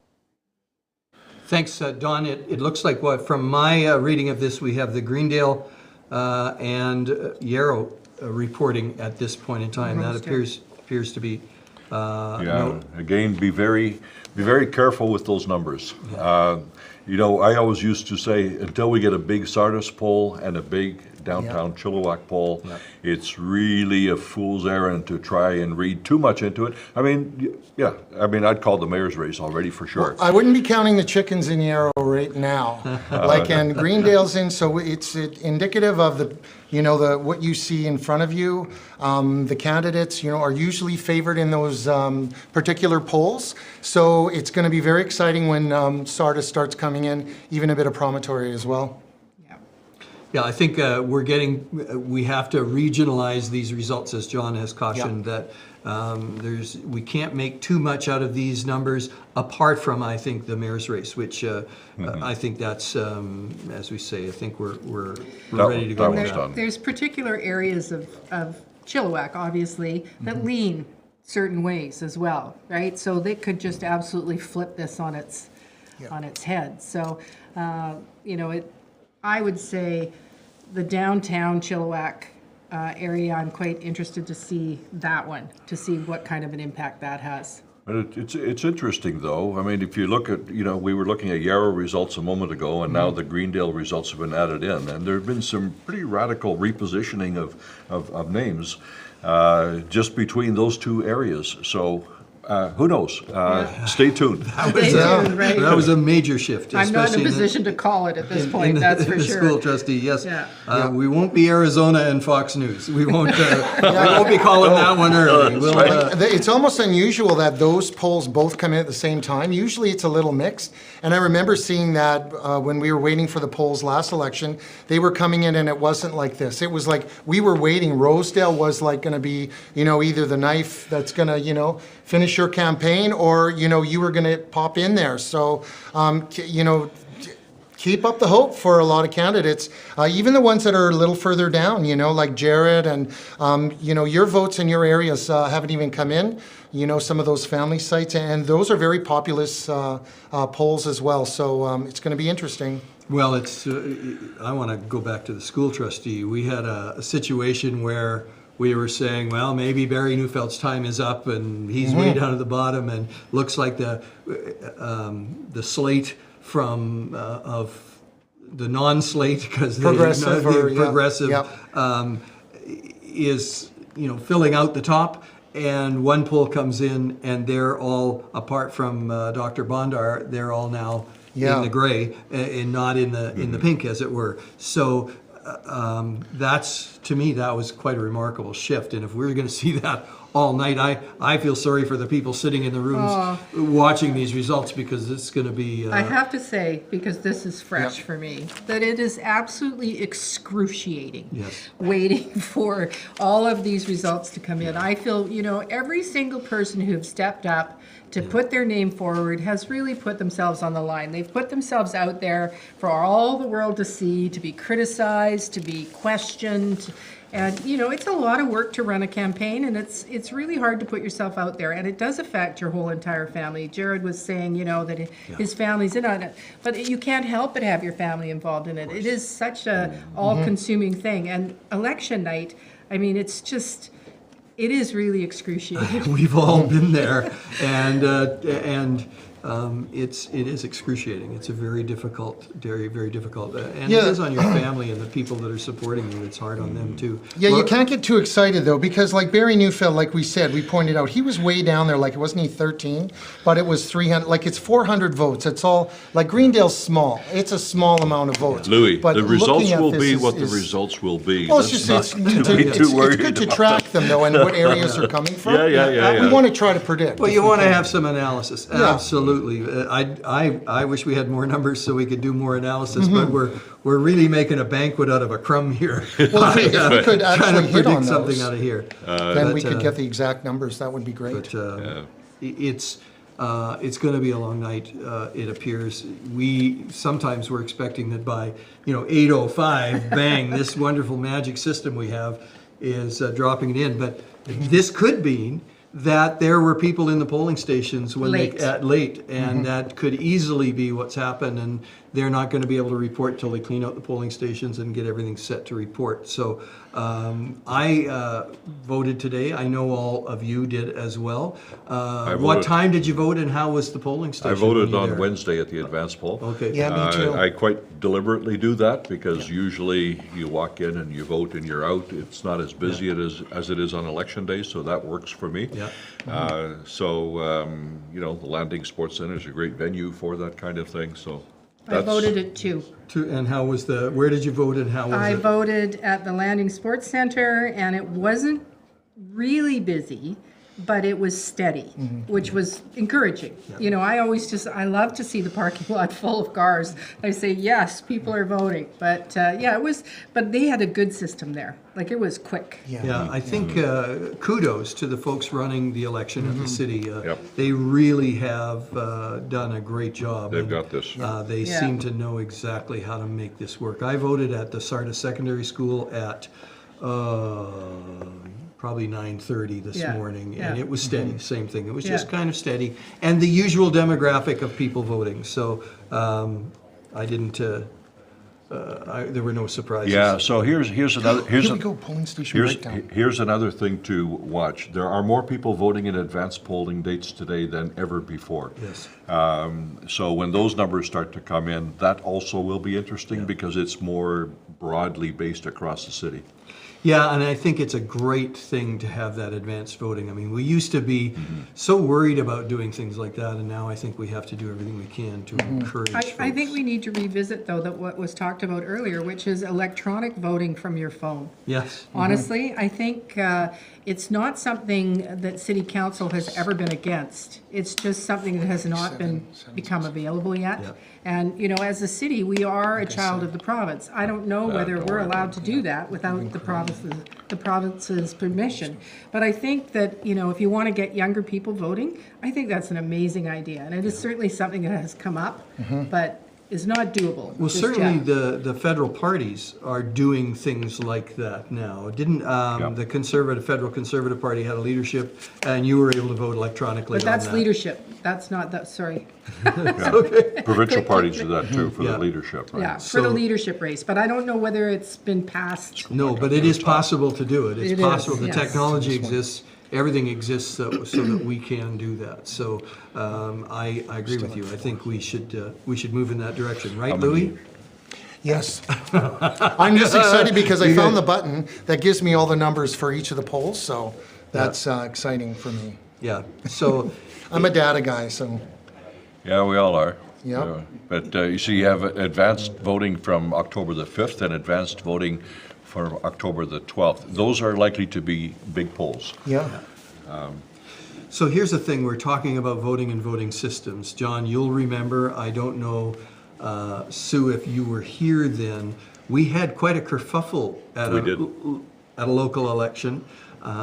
It was a very hotly contested election. In fact, 1981. Jeff Clark was a young member of council, was there for 1 year. These are in the days when you had elections almost every year. I think 1 year the mayor was included, and the next year the mayor and half the council, and the next year it was half the council. And Jeff threw his name in to challenge the sitting mayor, Mayor Bill Welsh. And there was an election, and I'm not sure why it happened, but the election systems in place were not as good as they are today. Well, it got overwhelmed by a huge turnout. There was a referendum that year on Sunday shopping, and that drove a huge turnout. That would do it. And so it got totally overwhelmed, and there were some people that took it to court, and they convinced the court that there had been so many irregularities that the court actually recommended to the municipal affairs minister, one Bill Vander Zalm, to set aside the election, and they did. And we had a re-election in March of 1982. So Bill Welch was actually reinstalled as mayor. That's correct. And then in the election in March, not all of the people who ran in the election in November, Yeah, ran including again. Bill Welsh. Including Bill. Bill He said, didn't run again. I've had enough, Yeah. and Jeff ran against a woman at that time. Florence Marie Rice. And beat her handily. But here's another interesting thing about that, is that Edith Granger had led the polls for councillor in November of '81, and she was seen as one of the people who was pushing this movement to let's do it all over again. Yeah. And she got defeated. That's correct. In March. That's correct. no. Yeah, it was And our Fred- own version of Stop the Steal. It was fascinating politics at the time. Wow. And I was keenly interested at that time about it. But they redid the election, and Jeff was elected mayor. Right. And 2 years later, when his term came up, 83. he was defeated by John Jansen Right. at that time, which was another mayoralty race that was hotly contested. And that it didn't look like he was defeated until the last poll came in. That's correct. And Rosedale. Really? In Rosedale. It was Yeah. less than 100 votes. That's right. Yeah. And I can remember being at a function with Jeff and some of his supporters that night, Yeah. and to give his speech, his concession speech, he said, "I just need you to know," and there were hundreds of people there. It was a big deal. He said, "I've gone around the room and asked if everybody voted, and if everybody in this room had voted, I'd be the mayor." Yeah.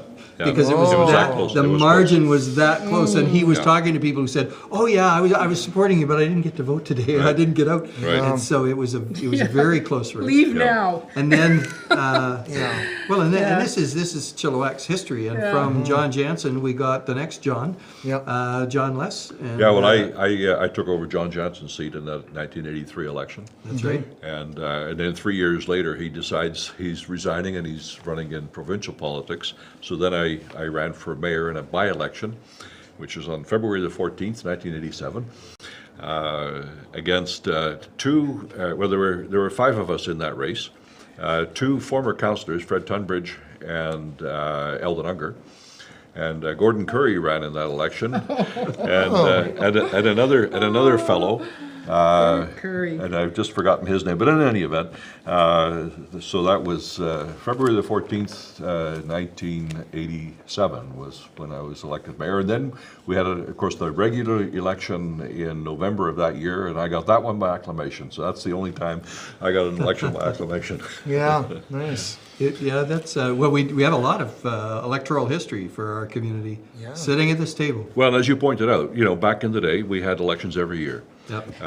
And so That's just torture. Yeah, that's and so torture. in 1983, as part of that election, were 2 other plebiscites. One was to go to alternating years for elections, and the other was, and listen to this, Louis. Okay. The other was to go from 8 councillors to 6 because we right, had you had 8 8. councillors back then. Yeah.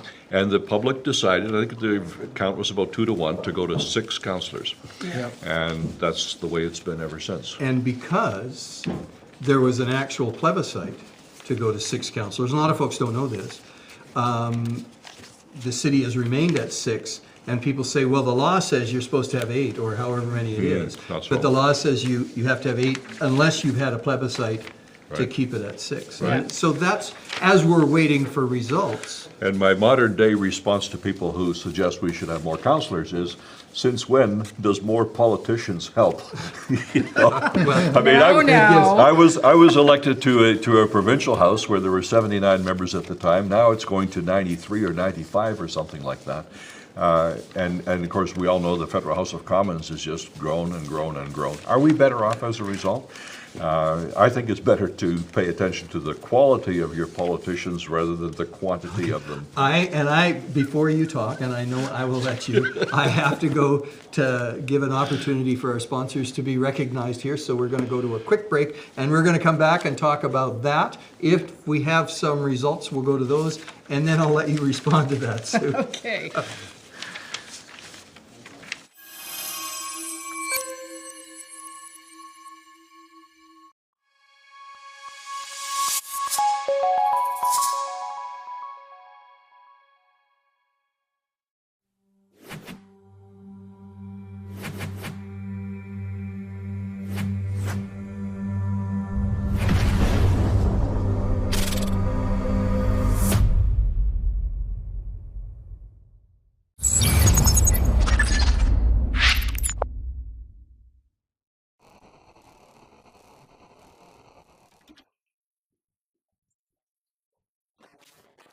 We just got a fifth.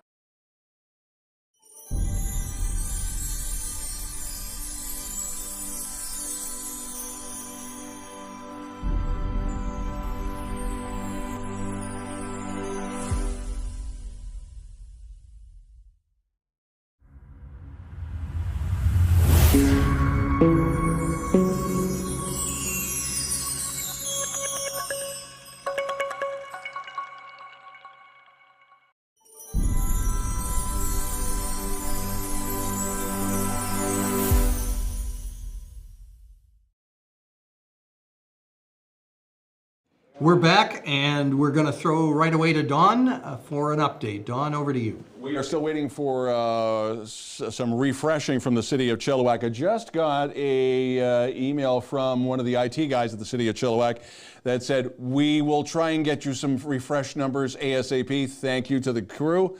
Yesterday would be even better, but that's okay. It's live television. We have to live with it. So right now, 4 out of 25 polls. Ken Popoff, a big lead over Ian Carmichael, 1,221 votes to 317. Right now, your top 6 councillors are Chris Clute, Jason Lum, Nicole Reed, Harv Westering, Jeff Shields, Bud Mercer, and again, this is only 4 out of 25 polls reporting. For school trustee, right now, the top 7, and again, only 5 polls reporting. Richard Prosey, Heather Moss, Elliot Friesen, Dr. Daryl Ferguson, Kitty Jones, Barry Neufeld, as well as Dr. Karen Bondar. And we're going to do a quick check because the IT guys in the city of Chilliwack just heard me do a shout out at them. So let's see if we can bring something up. And they just said refresh the page just like everybody else. Okay, we'll see what we can do. Okay, we do have an update. 5 out of 25, and now Ken Popoff leads Ian Carmichael as mayor, 1,956 votes to 666. For the councillors, we're getting into the thousands of numbers. Jason Lum, Chris Clute, Nicole Reed, Jeff Shields, Bud Mercer, Harv Westering. For school trustee, Karen Bondar is back on top. This is 7 out of 31 polls reporting. Karen Bondar, David Swanky, Willow Reichelt, Margaret Reed, Brian Van Garderen, Terry Westerby, Richard Prosey. So obviously we're going to have this flip-flop for a while, but that is the latest we have as of just after 9 o'clock Pacific time. A shout out to Vancouver Media who has been following us. And from that we go to Kelly Velonis and another interview. Thanks. I've got David Swanky here. David, how are you feeling right now? Doing pretty well, thank you. How are you? I'm great, thank you. It must feel like a roller coaster for you right now with these last set of numbers in. Definitely. I know that, I think 6 of those seats look very different just 2 polls ago, and we've got a lot more polls to go, and we're going to be watching the returns tonight. We absolutely do. As an incumbent, David, you've spent the past 4 years being that sometimes quiet, constant voice of reason within the board. What would be the greatest skill or the greatest challenge that you've learned in the past 4 years that you're going to take forward into hopefully the next 4 years if you're successful?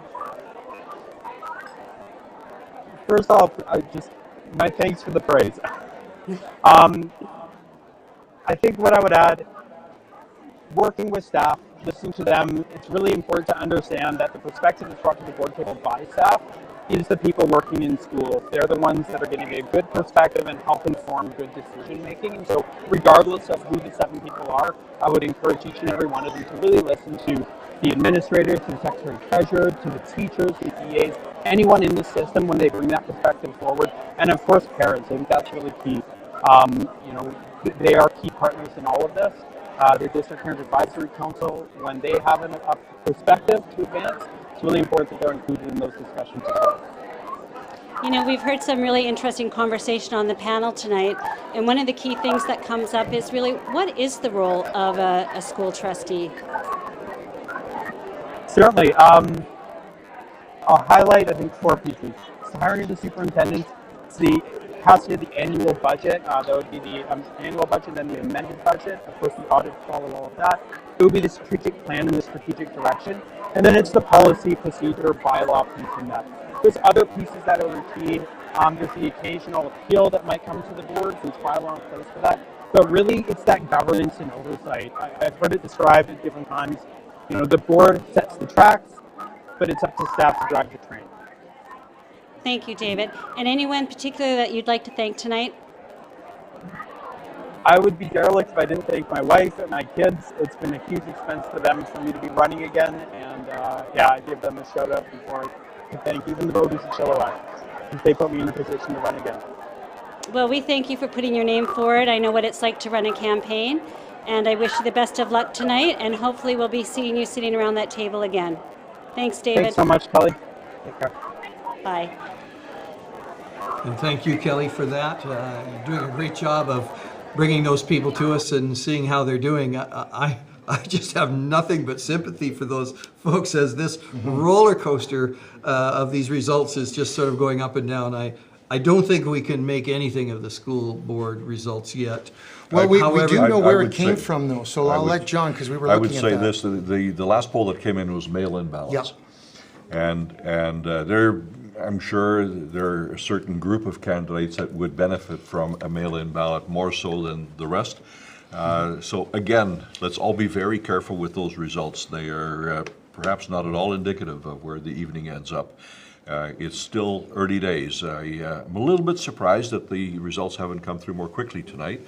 You know, we're getting a couple of races. I mean, the mayor's race has already been talked about. That one's home and cooled out. But and you know, Jason Lum, Chris Clute, no doubt they'll be re-elected. I think it's safe to say that. Beyond that, if I was one of the candidates, I'd still be chewing my fingernails. Yeah. That's just the way it goes on election night, and you know, we're all waiting in suspense at this point. Like I say, I'm a little bit surprised we don't have more results at this point. One of the things I'd maybe talk about here in terms of the results, the school trustees, obviously there's some block voting going on. As you see one block move in and out, Right. that group that's sort of organized roughly through what's called the Chilliwack Citizens for Change.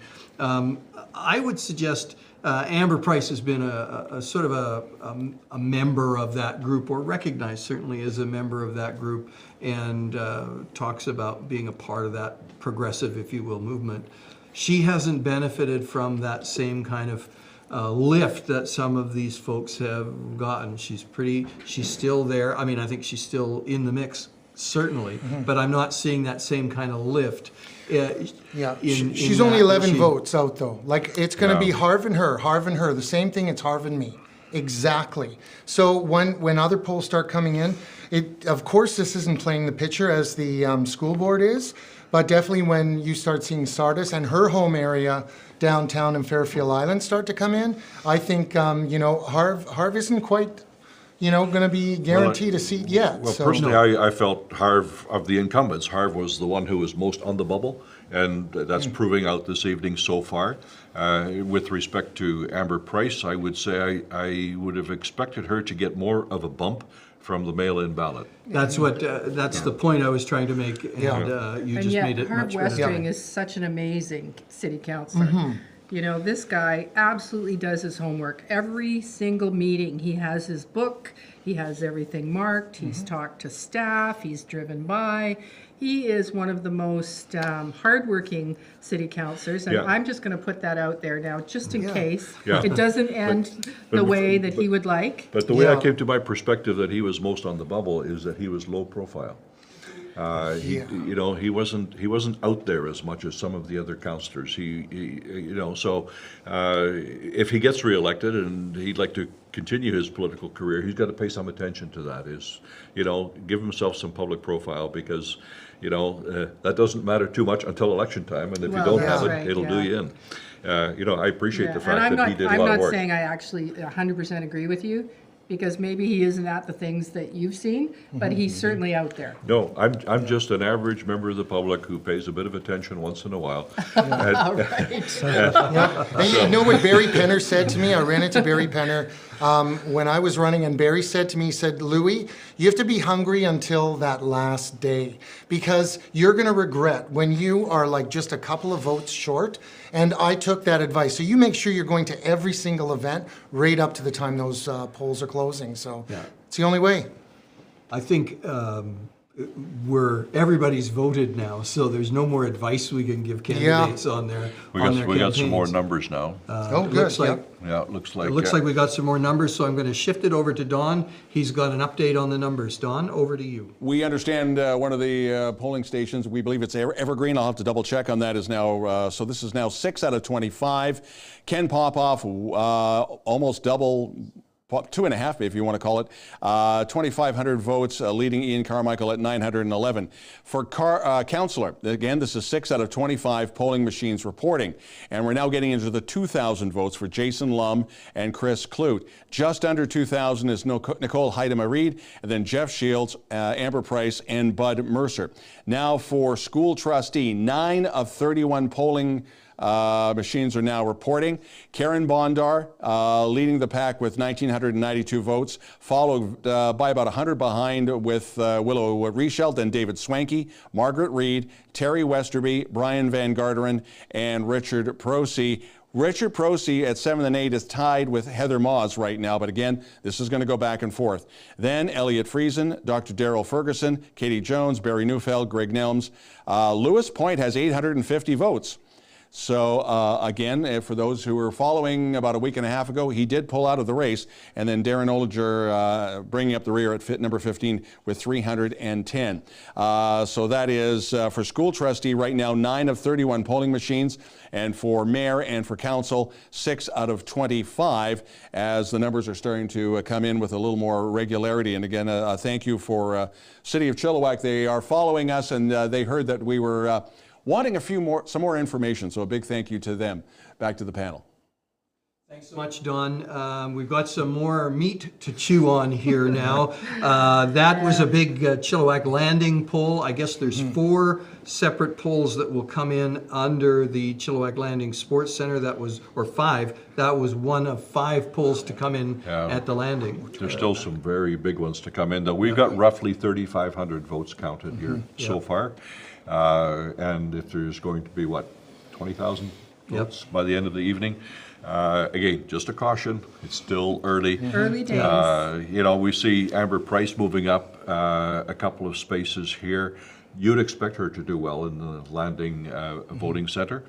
So, you know, again, nail-biting time for, other than Lum and Clute and perhaps Nicole Reed.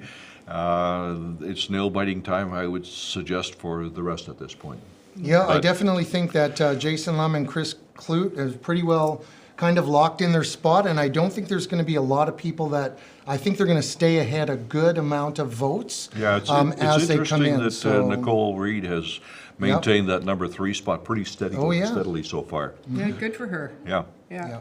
That's pretty amazing. That's quite remarkable for first time council member to be up that high. But great name, right? I mean, you know, the Heidemas have been around for a long, long time, and you know, the business world knows Nicole. She's done a great job. She has been out there, maybe not as visible as people like Amber have been, but in that business world, we all know who Nicole is. Yeah, and she certainly has a pedigree from her past work in the community that sees her the restaurant in this position, restaurant business, everything. So should she be lucky enough to hold that lead, she's going to hit the road running. I am, you know, completely confident of that. If, in all honesty, if you look at that list of people on there, the council list there,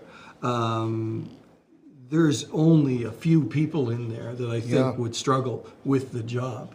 The rest of them, you could make a good council out of that group of people. You could make a good council out of 8 of those people. And let's go there, John. And Sue had a chance to say, to talk about should we have 6 or 8. What are your thoughts on that? Is it time? Or did you not weigh in on that yet? I don't think I did. Okay, well, I'll let John weigh in on that. No, it's her turn. Okay. Thank you, John.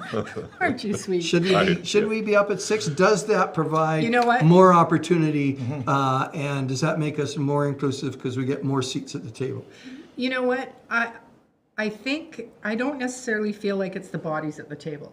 What I do feel like is that your council should be out in the community, attending your ribbon cuttings, attending different events, cultural things that are going on, Pride, all the different different things that go on in the community, you should always have at least a couple of your council members attending these things and participating and learning from that, and so that they come back to the table. When you only have 6, it's very difficult to always be able to attend. Now, we're at the point now at 100,000 people in Chilliwack. I think we're still okay. But I think when we hit 150,000, then we're going to have to look at that, because you want to make sure that your council is visible and that they are engaged with everyone in the community. I mean, that's, when you're elected, there's a certain group of people that elect you, but the moment you walk through that door, you represent everyone. And whether or not you are, philosophically aligned or not, you make sure that you are representing the entire community. So you want to be out and finding out about those things. So that would be my position on it. I don't think we need more people to make decisions. I think we need more representation in the community. John?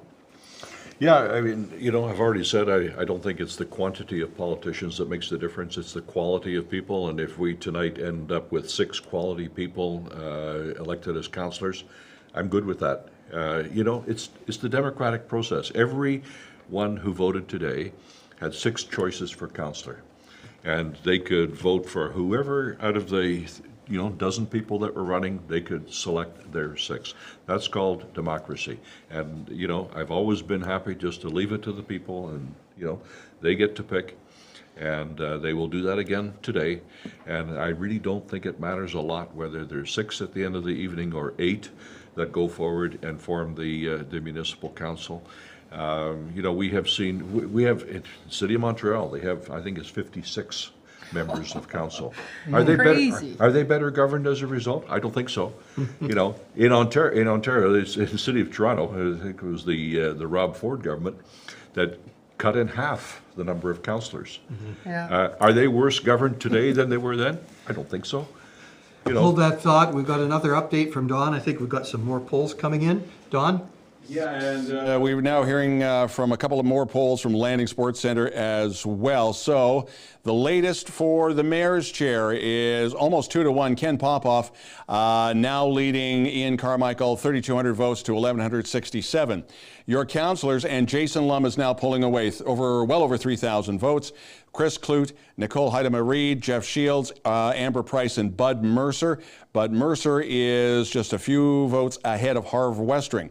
So your school trustees, right now it's 10 out of 31 polling machines reporting.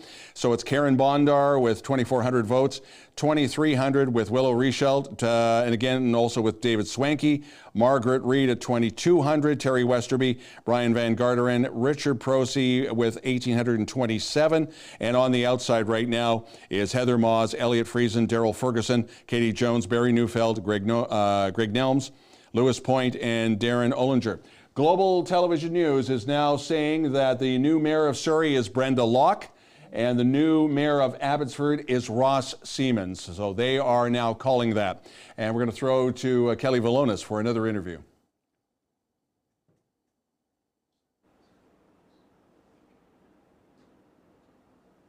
Hi, thank you. Nicole Reed, how are you doing tonight?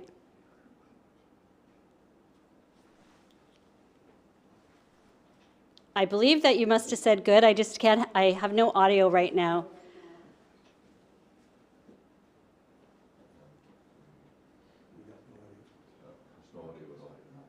We're not getting audio from Nicole, so why don't we come back to the desk and we'll try to get that fixed. We'll be right back with you, Nicole, as soon as we can get your audio fixed. And now we're back to the panel.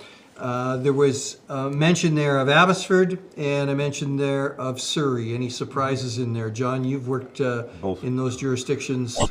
Both quite predictable. I think Ross Siemens in Abbotsford, there was almost a council consensus that he would be the next mayor. He's been there for 8 years as a councillor, and I don't think he had a lot of competition. So no surprise there. Surrey, we already talked about earlier this evening. We had a mishmash of candidates from all kinds of political backgrounds.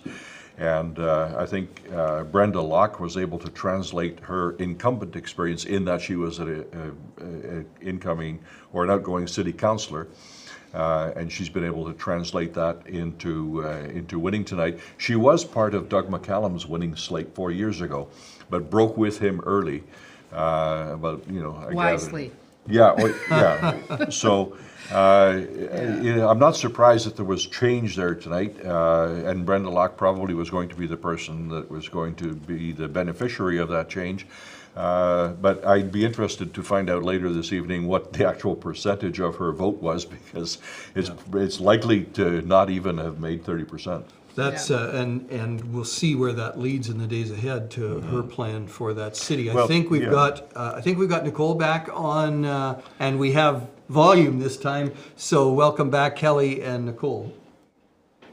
Hi, Nicole. Thank you for your patience. Sorry about that, Kelly. It's probably my own fault. No worries. How are you feeling right now? Yeah, good. We've got a nice group of family and friends hanging out here, which, you know, we've blocked them out, but feeling good, excited about the start that we have here, but just working forward with that. That's great. And so, you know, we've got some polls in. You've been sitting at third place. Is this where you thought you'd be? Is there any surprises for you right now? Oh, definitely surprises. You know, I just wanted to run a good, solid campaign, and one that was kind of fair and clean and professional. And so I'm very, very thrilled to be where we are right now. But you know, it can change at any time. Yeah, as we've seen that, it's kind of a roller coaster for all of you. You have been sitting in that spot though for quite some time. If you could say one of the best memories of this campaign so far, what would be a moment that would stand out for you? I think for sure it's the door knocking. Has been so much fun to get out into the community and knock on doors and talk to people at the door and just, you know, hear where they're at. And at first I thought it was going to be a little bit scary, but I've really enjoyed it. It's been fantastic to just talk to the people. Yeah, and I've noticed you and your team have really been out there engaging, and I've heard a lot of feedback from that. So that's quite a positive experience for sure. If you are elected and you're successful, what is the one issue that's going to be out in the forefront for you? So thanks, Kelly. I think, you know, as we move forward with our community, we're really looking at keeping it a great community to live in. So whatever that takes to keep business growing here, to keep our community growing as with lots of services and lots of business to support the people that are here, so people can live, work, and play here. That's going to be my key piece to the council. Well, you definitely bring a lot of experience in governance, in managing large budgets and running your own business. I wish you the most success. You know, I've been on Team Nicole since the beginning, so we'll just keep watching those results. And it looks like, you know, there's between those top 8 people there, that'd be a great council to work with for sure. So wishing you and everyone else the best of luck, and see you later on this evening, perhaps. Thanks, Nicole. Thanks, Kelly. It sounds like it. Thanks very much, Kelly and Nicole. Don, over to you. We've got some more results in, so give us the latest numbers, please. Okay, across the river in the district of Kent, Sylvia Pranger was already acclaimed as mayor. Susan Spaetti, Kristen Switchenberg, Dwayne Post, Stan Watchhorn, they are all back on council. Now, we're just going to do a quick update on Chilliwack, and 10 out of 25 polls reporting now. Ken Popoff now leading Ian Carmichael in the mayor's race, 4,400 votes to 1,500. For city councillor, Jason Lum with 4,100 votes, followed by Chris Clute, Nicole Reed, Jeff Shields, Amber Price, and Bud Mercer. Bud Mercer is about 75 votes ahead of Harv Westering, who is now in 7th place. Now, 13 out of 31 polling stations reported for school trustee. Karen Bondar out in front. Dr. Bondar with 3,300 votes, followed by Willow Richel, David Swanky, Margaret Reed, Terry Westerby, Brian Van Garderen. Now, this is where it's tight. Richard Prosey is in 7th place with 2,472 votes. Heather Maws, 2,437 votes. And then followed by Elliot Friesen, Katie Jones, Daryl Ferguson, Dr. Daryl Ferguson, Barry Neufeld, who has just over 2,000 votes, 2,070. Greg Nelms. Lewis Point has almost 1,500 votes. And again, Lewis Point pulled out of the race about a week and a half ago. ago, and then Darren Ollinger bringing up the rear with 558 votes. So again, we're starting to get more of the chunkier numbers in. We are still awaiting word on finding out what is happening with Harrison. So we're going to keep an eye on that. Again, if you have not heard, Ross Siemens has been declared the new mayor-elect of Abbotsford. Back to the panel. Thanks so much, Don, for those updates. Before we get to the Chilliwack numbers, some very familiar names out in Agassiz. Some of those names that we're hearing, the Watchhorns and the Switchenbergs and Prangers, they've been around for years and years and years in Agassiz, and I think that community really reflects the political stability that they've had out there. They're really starting to move ahead. I think they're getting a new pool pretty soon, and nice to see Sylvia back in there. She retired for a little while, and now she's back. Yeah, you mentioned Sylvia. She's one of those stalwarts of the community that's always been involved and has provided, I think, exemplary leadership. In the case of Kirsten Schwichtenberg, I served with her dad when he was mayor of Agassiz.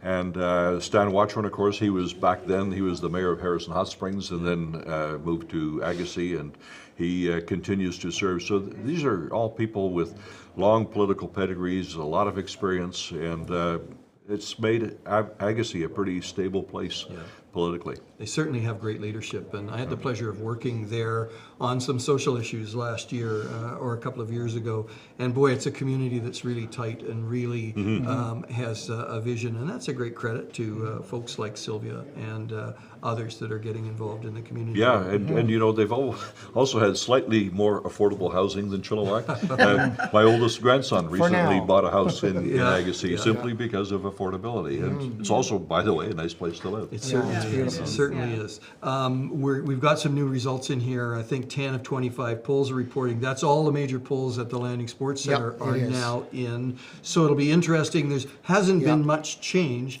It will be interesting to see the big Sardis polls coming in. Is there enough demographic difference to shift some of this around? And then, of course, the one that I'll be watching for the school board is the Rosedale polls, because certainly some of the candidates that are now at the bottom, as we see in our screen on the little gray area that aren't up there yet, they pull a significant amount of support from the Rosedale area. So it'll be interesting to see. Yeah, but the Rosedale poll is a smaller one, though, compared to Promontory and Sardis. Those are big polls. But those, candidates like Harv, and Heather, it all depends what is going to happen in Promontory, how far up, or if they're able to solidify the front runners.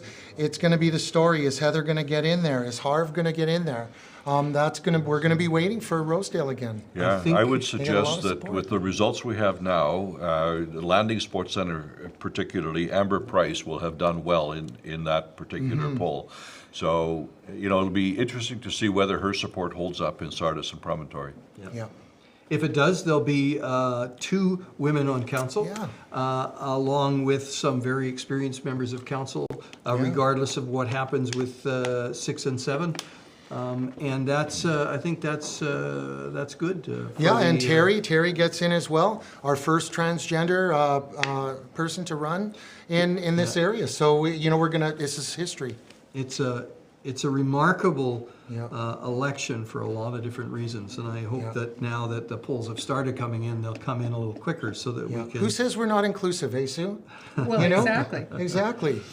It is interesting as the demographics shift in this community as we become more urban. I remember one of the things that always used to frustrate me living next to the Elephant in Abbotsford was they always used to say, well, we're the 5th largest city in BC, and I think Chilliwack's moving up now, aren't we? I think we're around 7 or something. So as that changes, so will the demographics. We're going to go to Don now. Quick update. Don, what have you got for us? Okay, we're now 17 polls, so this includes Greendale, Landing Sports Center, Promontory Heights, Yarrow, and of course the FVRD. So with 14 out of 25, we'll get to the school trustee, which is 17 polls. 14 out of 25 now reporting for the mayor's chair. Ken Popoff with 5,400 votes. Ian Carmichael with just over 2,000. Now 14 out of 25 for the council or the city council race. Jason Lum pulling ahead, 5,100 votes, followed by Chris Clute, just about not that much ahead of Nicole Reed, Jeff Shields, Amber Trevor Price, 3,700 votes. Bud Mercer, 3,500 votes. Harv Westring, 7th place on the outside with 3,400. And then Jared Mumford, Deborah Suter, Mike McClatchy, Brent Bowker, and the always colorful blogger Craig Hill. Now, school trustee. It seems to be leveling off right now, but again, only half of the polls are now reporting. So this is 17 out of 31. Dr. Karen Bondar way out in the lead with 4,200 votes. Then Willow Reschelt, David Swanky, Margaret Reed, Terry Westerby, Brian Van Garderen, Richard Prosey with 2,975 votes. He's in 7th. And 8th is Heather Moss with 2,958 votes, followed by Elliot Friesen, Dr. Daryl Ferguson, Katie Jones, Barry Neufeld with 2,500 votes. Again, this is only 17 out of 31 reporting. Greg Nelms, Lewis Point with 1,790. And Darren Ollinger bringing up the rear. So that is the latest on that as we're starting to get some of the city numbers rolling in. Back to the panel.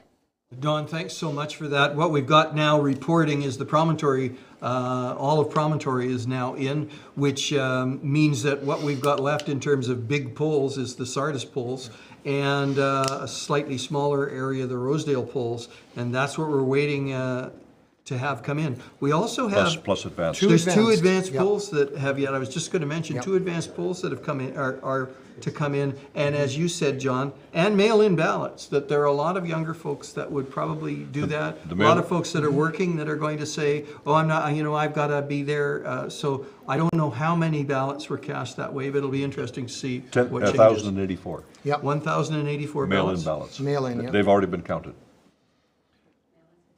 Oh, okay. I So don't mail have. in. I if don't they have the didn't mail-in. arrive by It's on Sat- the Yep. yeah, Okay. yeah, if they didn't arrive by Saturday right or there. whatever, they wouldn't be counted. Yep. Okay. So, are we getting close to the point where anybody feels like what we're seeing is what we're going to get?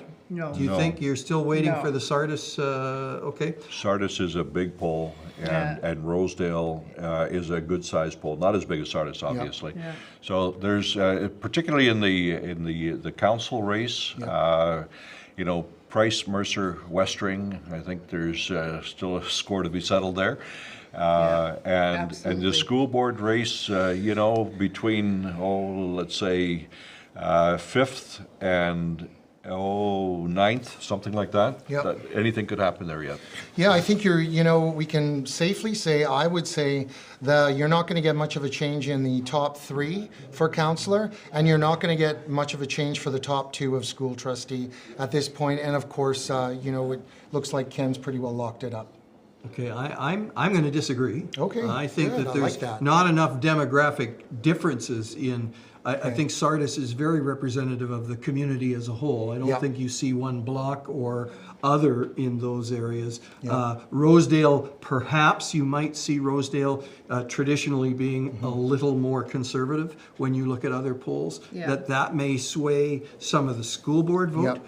But I don't think it's going to sway. It'll sway the council vote as well. It'll sway some of the council vote, but I think in terms of the Yeah. school trustee vote, I think we're seeing something quite remarkable here. Yeah. I think that, in my opinion, and it's only worth what you give it, I think what we're seeing is the 7 trustees by what we see there. I don't think there's enough demographic singularity in the Sardis polls that would sway one way or the other. I think this is what you're seeing. We'll see.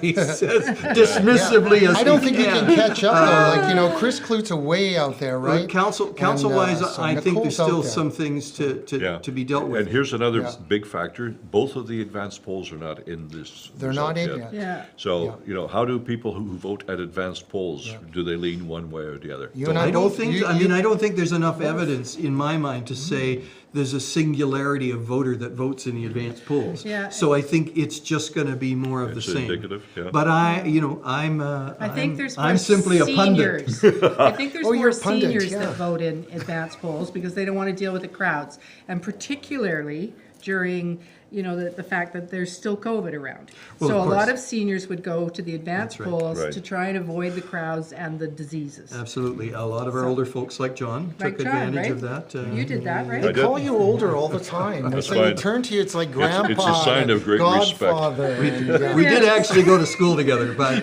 John was a year or so ahead of me. But I predict, and who am I? But I predict that what we're seeing in the school district, we're going to see. What we're seeing probably in the top 4 of council, that's as far as I'll go. Yeah. Yeah, top Because 4, yeah. certainly you're correct. Amber's going to pull extremely well in the downtown. Yeah. I don't know her profile in Sardis, whether that changes Well, most or of our Rosedale. focus has been on the downtown, so.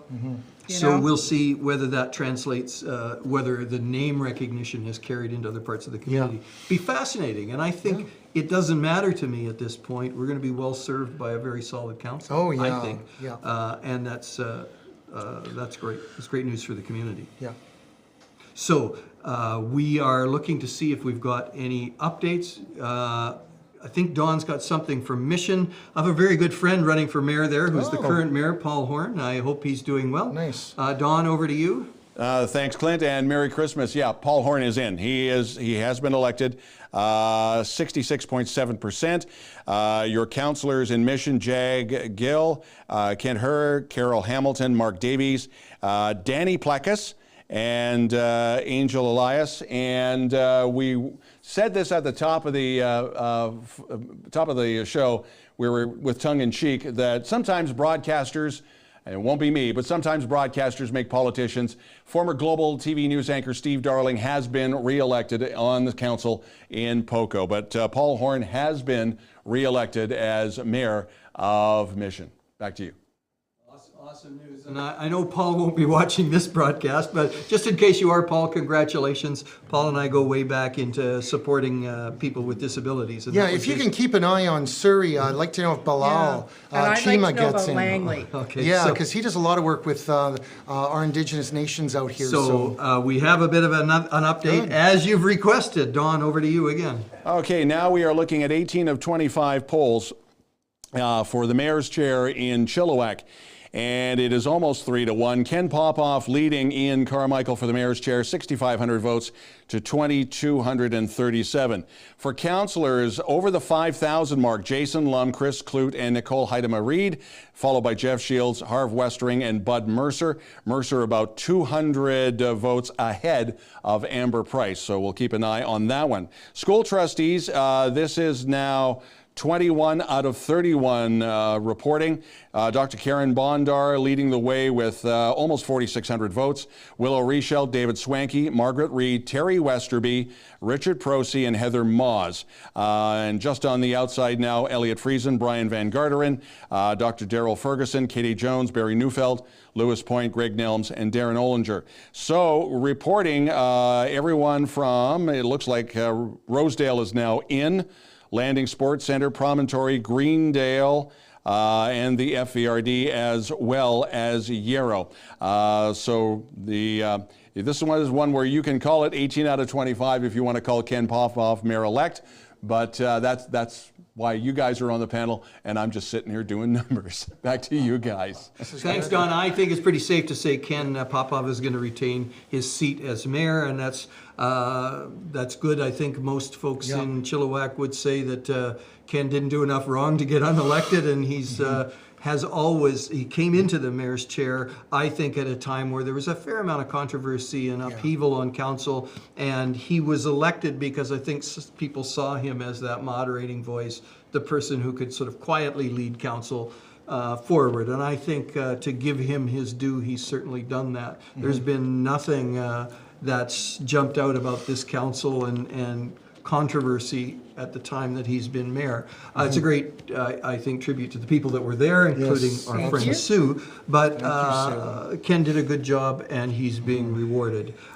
Interesting shift in the council positions with Rosedale coming in. Certainly, I think... That's it. This is it now. So anyone who's progressive, the threat is over. Everything is in, and I think what's going to happen, you're going to see the progressives or whatever they call themselves now, they're going to elevate now with the Sardis polls coming in and the advance. So that's all that's left. Rosedale's in. So as far as I'm concerned, I think that those candidates that are sitting like Amber Price are going to be bumped up. There's no doubt about it at this point when those polls do report. Rosedale really ticked you off last time, eh? How would you say that? Like, I knocked doors, 3 or 4 in Rosedale until I got chased out. No, I'm not kidding. I had a great time in Rosedale. I know a lot of people out there. It'll be interesting because what you're supposing is that the Sardis vote, I think Amber benefited significantly from the downtown vote where she's very well known. And families. And will that translate all the way into Sardis? We'll wait and see. Where, of course, the Westering family has a history of development and building homes for folks in that part of the world. Is certainly they also 19 have a following in Rosedale. So we've got another poll. It looks like it has come in. We're saying there are 19 of 25. And again, which poll is that's come in? We're looking at that being... It looks like one of the advanced polls came in. One of the advanced polls came in. October the 5th came in. The early one, yeah. And it hasn't really changed anything. No, holding pretty steady.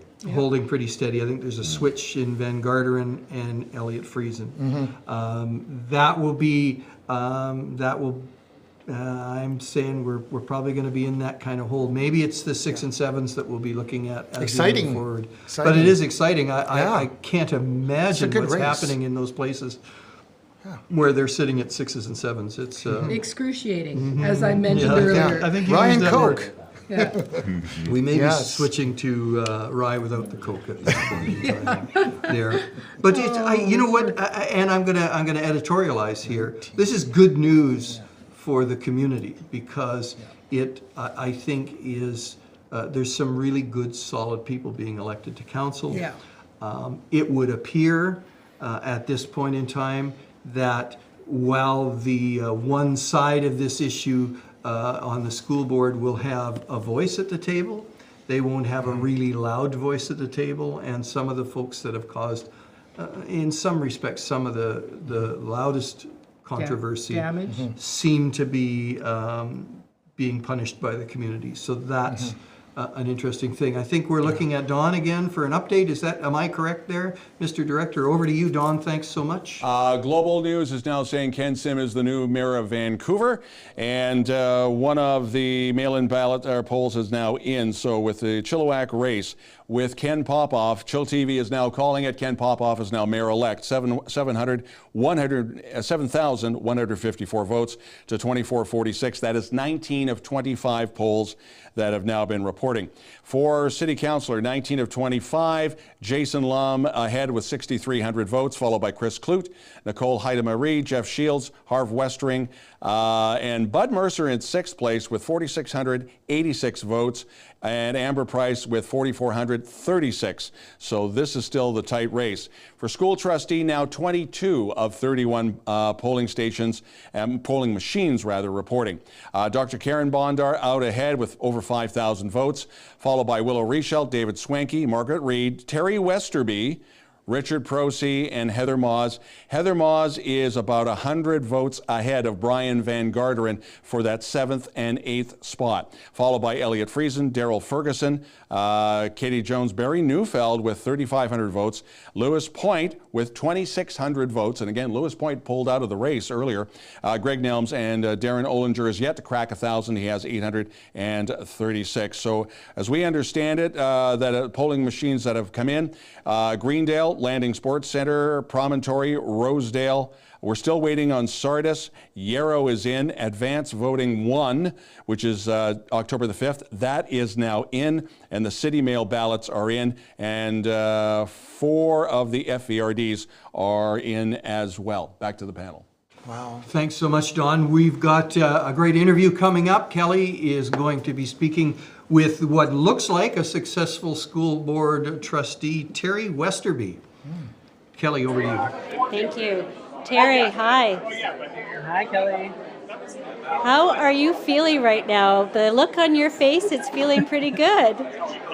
I feel pretty amazing. I think Chilliwack has said they're ready to move forward and we're ready to do it together, so I'm really excited. This is monumental for our community, for our province. You may just be the first transgender to win this seat. Can you tell us a little bit about what brought you to this point and made you decide to run for the school board? I have been paying attention to what's been going on, and I've been ready to take some action and making sure that the Chilliwack school boards working together, we have connection to our community, and that the students are all included and have access to their education. And I'm really excited that I get to, with everything keeps going in this direction, bring that to the Chilliwack district today. And what do you think is one of the most important attributes of someone who's sitting around that table representing our students and our parents? Collaboration, communication, those are very important pieces. Making sure that you're standing up for the community, that you're their voice and you represent everybody. Having an open door and making sure that you are paying attention to the details of the job and doing it with coolness. It's really important. And no doubt these past 4 weeks have been a whirlwind for you. Is there something that stood out that you learned about yourself or learned about the community that maybe prior to this you didn't really know? I think that when I first moved here, I expected Chilliwack to be pretty not inclusive of people like me, but what I've learned for the past 5 years is that that's absolutely not true, and Chilliwack is an extremely diverse and inclusive place, and they're ready to embrace people like me and all the diverse people that represent Chilliwack. And when you wake up tomorrow, what's going to be your best memory of these past 4 weeks? Working together with everybody and just creating that feeling of collaboration and togetherness, and seeing that Chilliwack is just so ready to move forward, and I'm so thankful for all their support. Well, I know how difficult it can be these past 4 weeks for you, and we thank you very much for putting your name forward. Is there anybody that you'd like to particularly thank tonight? I'd love to thank my partner, Shirley. She's been by my side through and through. She's been my motivation. And we're getting married in April, and I'm really excited to look forward to that. Congratulations on that. There's two very exciting things happening right now for you. I'm supposed to crash the pad. Hi, Karen. Have a friend. So thank you so much for taking the time out. It sounds like you guys are having a wonderful time. It sounds like there's some celebration for sure in order. We wish you all the best. Thank you so much for taking time out. Thank you for bringing this to us. See you. So much, Kelly. That's a great interview. I've had the pleasure of interviewing Terry, and it certainly speaks very well of this community that they have placed Terry in a position of trust. I think it speaks that our community is growing and evolving and becoming more inclusive. Certainly, everything else aside, Terry will be, I think, a very good trustee. Yeah, and it's the work. Like, Sue, you were doing the work. Like, there was a lot of people who did the work, and Justin as well, and the mayor for making sure that that task team was formed and starting to, talk about those difficult things that our community is facing, that every community has faced. So how are we going to deal with it going forward? I think, it might not be giant leaps forward, but baby steps, we're still moving forward. And, as more and more people come into this area, we want them to feel, that they belong here. Now, I don't know if we have any new numbers. Apparently we do. That's great. We're just waiting for those big Sardis polls. Don, over to you. Yeah. Well, this is across the river, the village of Harrison Hot Springs. So this is the preliminary election results right now for October 5th and the 15th for today. So the mayor right now would be Ed Wood with 337 votes, Samantha Piper 264, John Allen with 170. Again, these are preliminary numbers coming out of Harrison. For the councillors, it appears to be John Buckley, Alan Jackson, followed by Mickey Vidal and former Mayor Leo Fascio. So there we are for that. School trustees right now, again, these are preliminary numbers, and it would be Andrea Henson, Marilyn Warren, and Wendy Clark. So again, a lot of people thought Samantha Piper would walk away with this. Right now, Ed Wood leading Samantha Piper for the mayor's chair in the village of Harrison Hot Springs. Back to the panel. Thanks, Don. Thanks very much. Interesting race in Harrison. I think most folks in Chilliwack are familiar with John Allen and his political ups and downs. Was at different times involved in Harrison Council, and certainly is a perennial candidate and always has something interesting to say. Samantha Piper, in fact, I think she was the president of the QP union locally in this particular area, worked at a time for the city of Chilliwack, and at one time was on the school board, the city of Chilliwack, and had to resign for health reasons. So delighted to hear her name associated with politics again, and that she's still active and involved. We've got a treat for everyone now. We're lucky enough to have, and let's call him Mayor-elect Ken Popoff. Kelly's got Ken with us, so Kelly, over to you. Thank you. Well, good evening, Mayor Popoff. Good evening, Ms. Velonis. How are you doing? Well, I'm doing fine, thank you. And how are you doing? I'm rather elated in the numbers that I'm seeing. You know, it's not over yet, but it's looking pretty good, and I just think it just speaks volumes for what myself and our team have done in the past 4 years, and they've entrusted us to carry on with what we're doing. So I'm looking forward to the challenge. And you know, a very different campaign for you this time around. 4 years ago, you had quite a lot of people running against you. It was a very different feel. You've had not the easiest 4 years in that chair, have you? Well, I think I was, you know, like amongst all the other mayors in the region, you know, having to go through a pandemic and monumental floods and fires and heat domes and whatever else we went through. But with teamwork, you know, our staff, our council, our operations staff, we came through with that with flying colors. It was an honor to serve. It was definitely not something that I signed up for or anybody else did, but I feel we handled it well, and we've moved forward. So I really look forward to the next term. I know that I'm going to have a few of my councillors back at the table, which is important because it has the cohesive approach that I always work with. So we'll have to wait and see till the end. So yeah, thanks for having me on. You know, I hear you say a lot, teamwork. You mentioned that a lot, and a lot of the work that you do. You always give recognition to your team. And that's something that I think, you know, I've heard on the panel tonight as well. It takes a team. It's not one vote. It's everyone's vote and working cohesively together. If anything that you've learned from the past 4 years, what will you be taking forward with you as our mayor again that maybe you didn't see at the beginning that now you've learned along the way? Well, teamwork is still number one priority. Is to work together. I'm sorry, I'm getting all these congratulations things coming here, but teamwork is number one priority. You can't get things done by yourself. It just does not work. One committee that I chair, which I'm super proud of, is the Chilliwack Communities. When past leadership, Sharon Gase, gave me the social file, that committee, which you sit on, had 8 service providers. We are now north of 50. And that to me means people do not want to work in silos. They want to work together. And other communities are looking to us. Well, they've actually posted they post our ED to create that in their community. So it's something I'm very, very proud of to move forward. You know, social issues are going to be here for a long time, and we have done a lot of work, and there's still a lot of work that needs to be done, but it just can't be done with me. It's all teamwork. So it's been fun being a part. I was blessed with an awesome team, and I hope that this team moving forward has the same philosophies and ideas that I have as well, to keep moving Chilliwack in the right direction.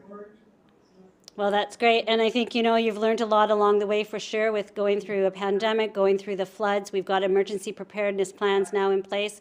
And I look forward to what you and your new team will be bringing forward to us in the next 4 years. Thank you so much for taking the time out of your evening to talk with us. Congratulations. Thanks, Kelly. Yeah, thank you. Bye. Bye-bye. It's great to see Mayor Popoff. Ken in the shower. He's in his Right? bathroom.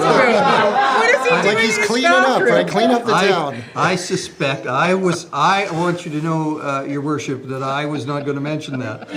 I can't control my panel. I'm guessing he's at his home where there's 1,000 well-wishers and it's the only quiet spot. Not he in the could find. bathroom.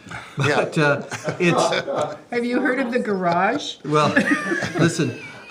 Whatever. Anyway, What I want to sorry. say is, congratulations. Congratulations, Your Worship. The one thing I wanted to hear him say, and he said, was he's going to continue the approach of having a good team and working with a good team. And we've been saying all night, regardless of who gets elected, or because there's some decisions perhaps to still be made, it looks like he's going to have an awesome team to work with. So, and that's good news for all of us. We're still waiting on, I thought this evening would be done by 8:30 and we could get into the lovely goodies that Barris has planned for us, but we're still waiting on the Sardis Secondary School. Big numbers in And Sardis. those are big numbers. Big numbers in Sardis. So we can't. The advanced poll from this week, Wednesday, Yeah. that's probably a bigger number than the advanced poll from last week. So let me ask the question, how are we doing numbers-wise? Louis, you've been tracking numbers from the last election. We're looking at vote totals here where we're maybe 10,000 votes cast. Yeah, we seem to be really down right now. Like even we can start looking at Jason Lum, 15,000 votes last year. Jason Lum now 6,333. I mean, you know, there's, I don't know, but a lot of people obviously didn't go to the polls. And I don't think Sardis is going to make a huge difference, but I definitely think that we're down from the 2018 election. There were almost 25,000 votes cast in the last election, and I count that using the mayor's votes, thinking that everybody's going to take one of those. That's pretty indicative. And we're at maybe getting close to 10,000 votes. What it shows you is when there's a real knock 'em out, drag 'em out mayor's race going on, it does draw the voters into the voting booth. And this year, the perception was that wasn't the case, and so we are seeing, it looks like, lower numbers. Which is sad. That makes me sad. Well, I mean, you look at it and you know, you basically think people are happy, right? Steady as she goes. So, you know, people, you know, just think, oh, it's going to be good. They're popular. There's nothing to fight about. They're doing a good job. So, you know, I would agree with you stay there. home and absolutely. have a People do glass of not come Chardonnay. out to vote when they're happy. Yeah, But on the other hand, politicians are people too, and they would love to have people come out and vote and exercise their democratic right and have that as a validation of the work that they're doing. When people show such apathy towards local government, it says to council that, you know, yes, hopefully it means they're happy. Or, you know, in a lot of cases, it makes you feel like they don't really care that much about it.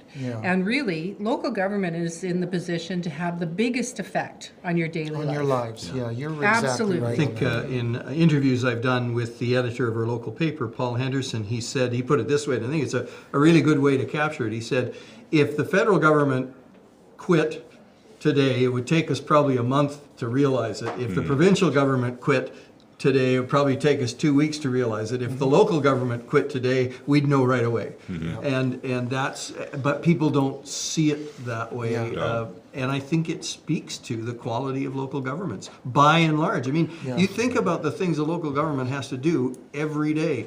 Make sure we have water, make sure we have somewhere for our wastewater to go, to make sure we've got places to drive, to make sure you know, all of those things that are just integral to everything we do. We have to have people talented enough to make those systems work in our communities. Yeah, are we taking care of everybody? I mean, the water fountains were like a good example of that, like putting water fountains in for people that are on the street. I mean, just safe drinking water is a basic human necessity.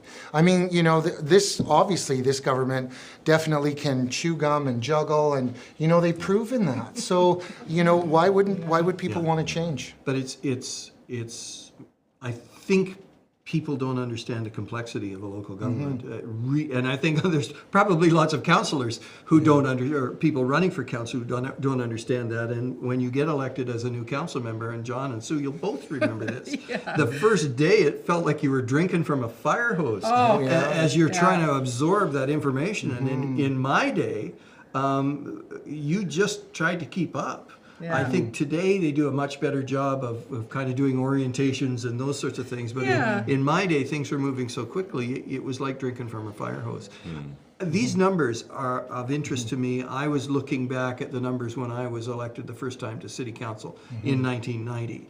I just made 6th place by with 6,800 votes. Wow, really? And so I would be, at this point, topping the poll with what just barely got me elected in 1990. I would be mayor. I would be mayor. There you are. That's the numbers. Well, if you went with my system. Every election is different. So, and I know that in the election I ran in 1990, there was a humdinger of a mayor's race. Yes. Between an incumbent mayor, John, and a member of council who had said, "Well, I'm just completely divergent from most of John's opinions, and we're gonna go at each other." And it was a heck of a race. Yeah. In the end, I think it wasn't close, but it was a good race that drives people out. No, I won that pretty handily, but it did draw a lot of attention to the race, and it just brings a lot more people out. I mean, a good mayor's race for turnout is a good thing, always was. Yeah. This turnout is a disappointment to me, and What did you say earlier about voting? No, well, I disparaged people who didn't vote, and I hold that opinion at this point in time as still, but I can never understand why people wouldn't vote when it's so important. Well, and easy. And there was a lot of speculation until now that with the fractious atmosphere around the school board, that was going to draw a lot of people out to vote, and it doesn't look like that happened at this point. And the other thing is, when you have a low turnout, it is the organized vote, the union-driven vote and that kind of thing, that is going to have a disproportionate level of impact on the results. And you're seeing that in the school district. Correct. Right? You have an organized group of people who have got their vote out. We're going to go to a quick commercial here to give our sponsors a chance to say hello, and we'll be back with hopefully more numbers, more panel, more Kelly and her guests as we move forward. Stay with us. We were promised.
We're looking at numbers as they come in here. We haven't got any new numbers for you yet, but Don's got an update for us. Don? We were all talking about voter turnout, and we're now starting to see that on the City of Chilliwack website. This is as of 7 o'clock this evening. 11,584 people cast a vote, and they're saying other stations, about 2,100. Estimated eligible voters, 69,000. and that is from the city of Chilliwack. So a quick refresh, and we are still at 19 of 25 polling stations, or polling machines reporting. So Ken Popoff way ahead of Ian Carmichael. We have already called it that he is mayor-elect, 7,154 votes over Ian Carmichael at 2,400 votes. For your city councilors right now, 19 of 25 polling machines reporting. Jason Lum in front, and he is the only one that's over 6,000. Chris Clute, Nicole Reed, Jeff Shields, Harv Westring, Bud Mercer. Bud Mercer just a few hundred votes ahead of Amber Price. With school trustee, now it's 22 out of 31 polling machines reporting. Dr. Karen Bondar leading the way. She is the only one over 5,000 votes, 5,074, followed by Willow Reschelt, David Swanky, Margaret Reed, Terry Westerby, Richard Prosey, Heather Maws. Heather Maws is about 100 votes ahead of Brian Van Garderen. So, as we understand, we are still waiting for Sardis to report, as well as advance voting too. So that was October the 12th, and some of the FVRD mail-in ballots are still to come. So this ain't over yet. Back to the panel. Thanks, Don. Thanks for that update. I understand that we've got our poll leader for the council race with Kelly. So Kelly, over to you and Jason Lum.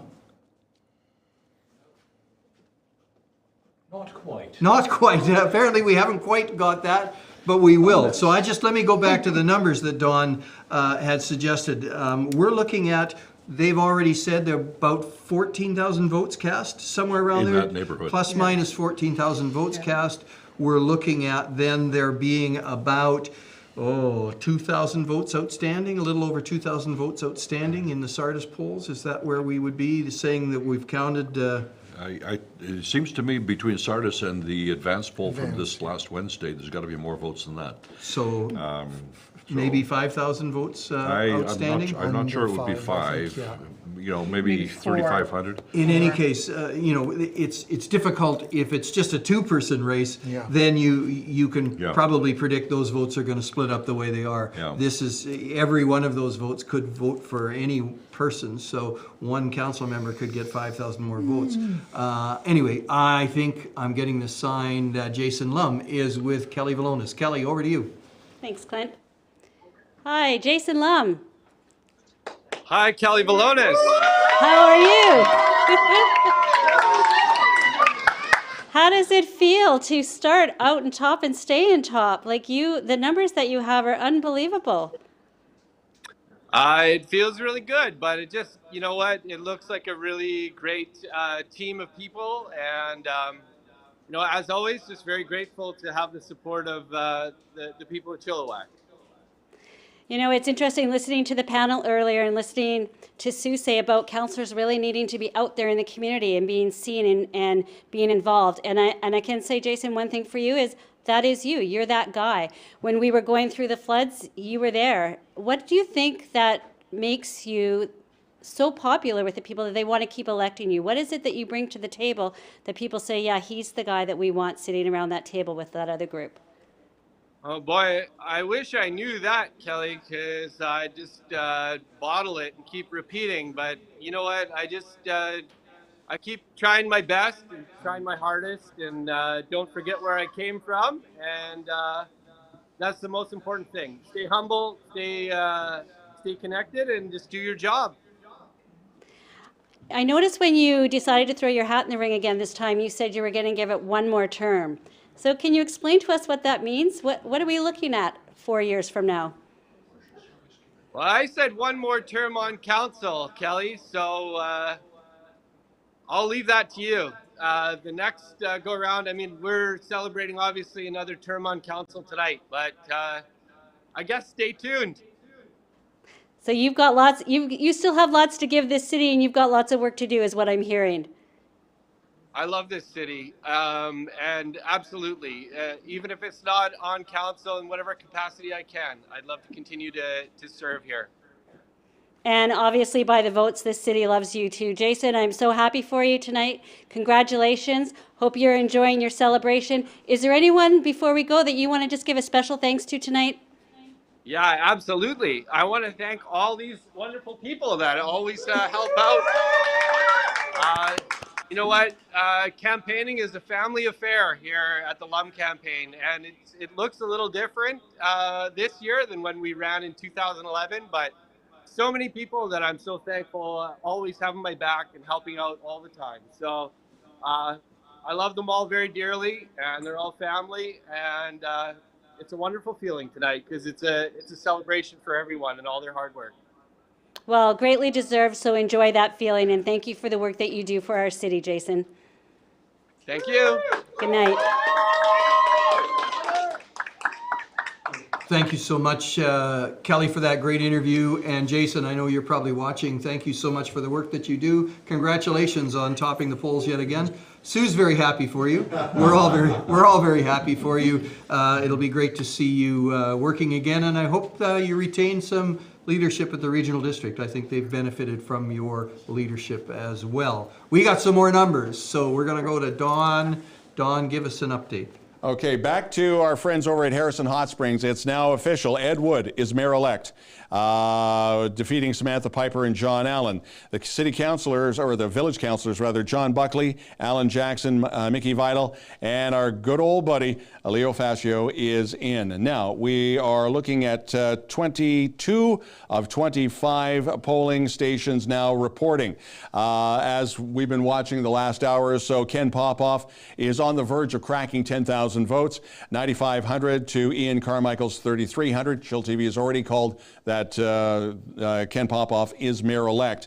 Your councillors, as you just heard, Jason Lum now pushing towards 7,000 votes, or 9,000 votes rather, 8,600 votes right now, followed by Chris Clute, Nicole Reed, Jeff Shields, Bud Mercer, Harv Westering, and Harv is now about 250 votes ahead of Amber Price. Now, school trustee, this is 25 of 31 polling machines reporting.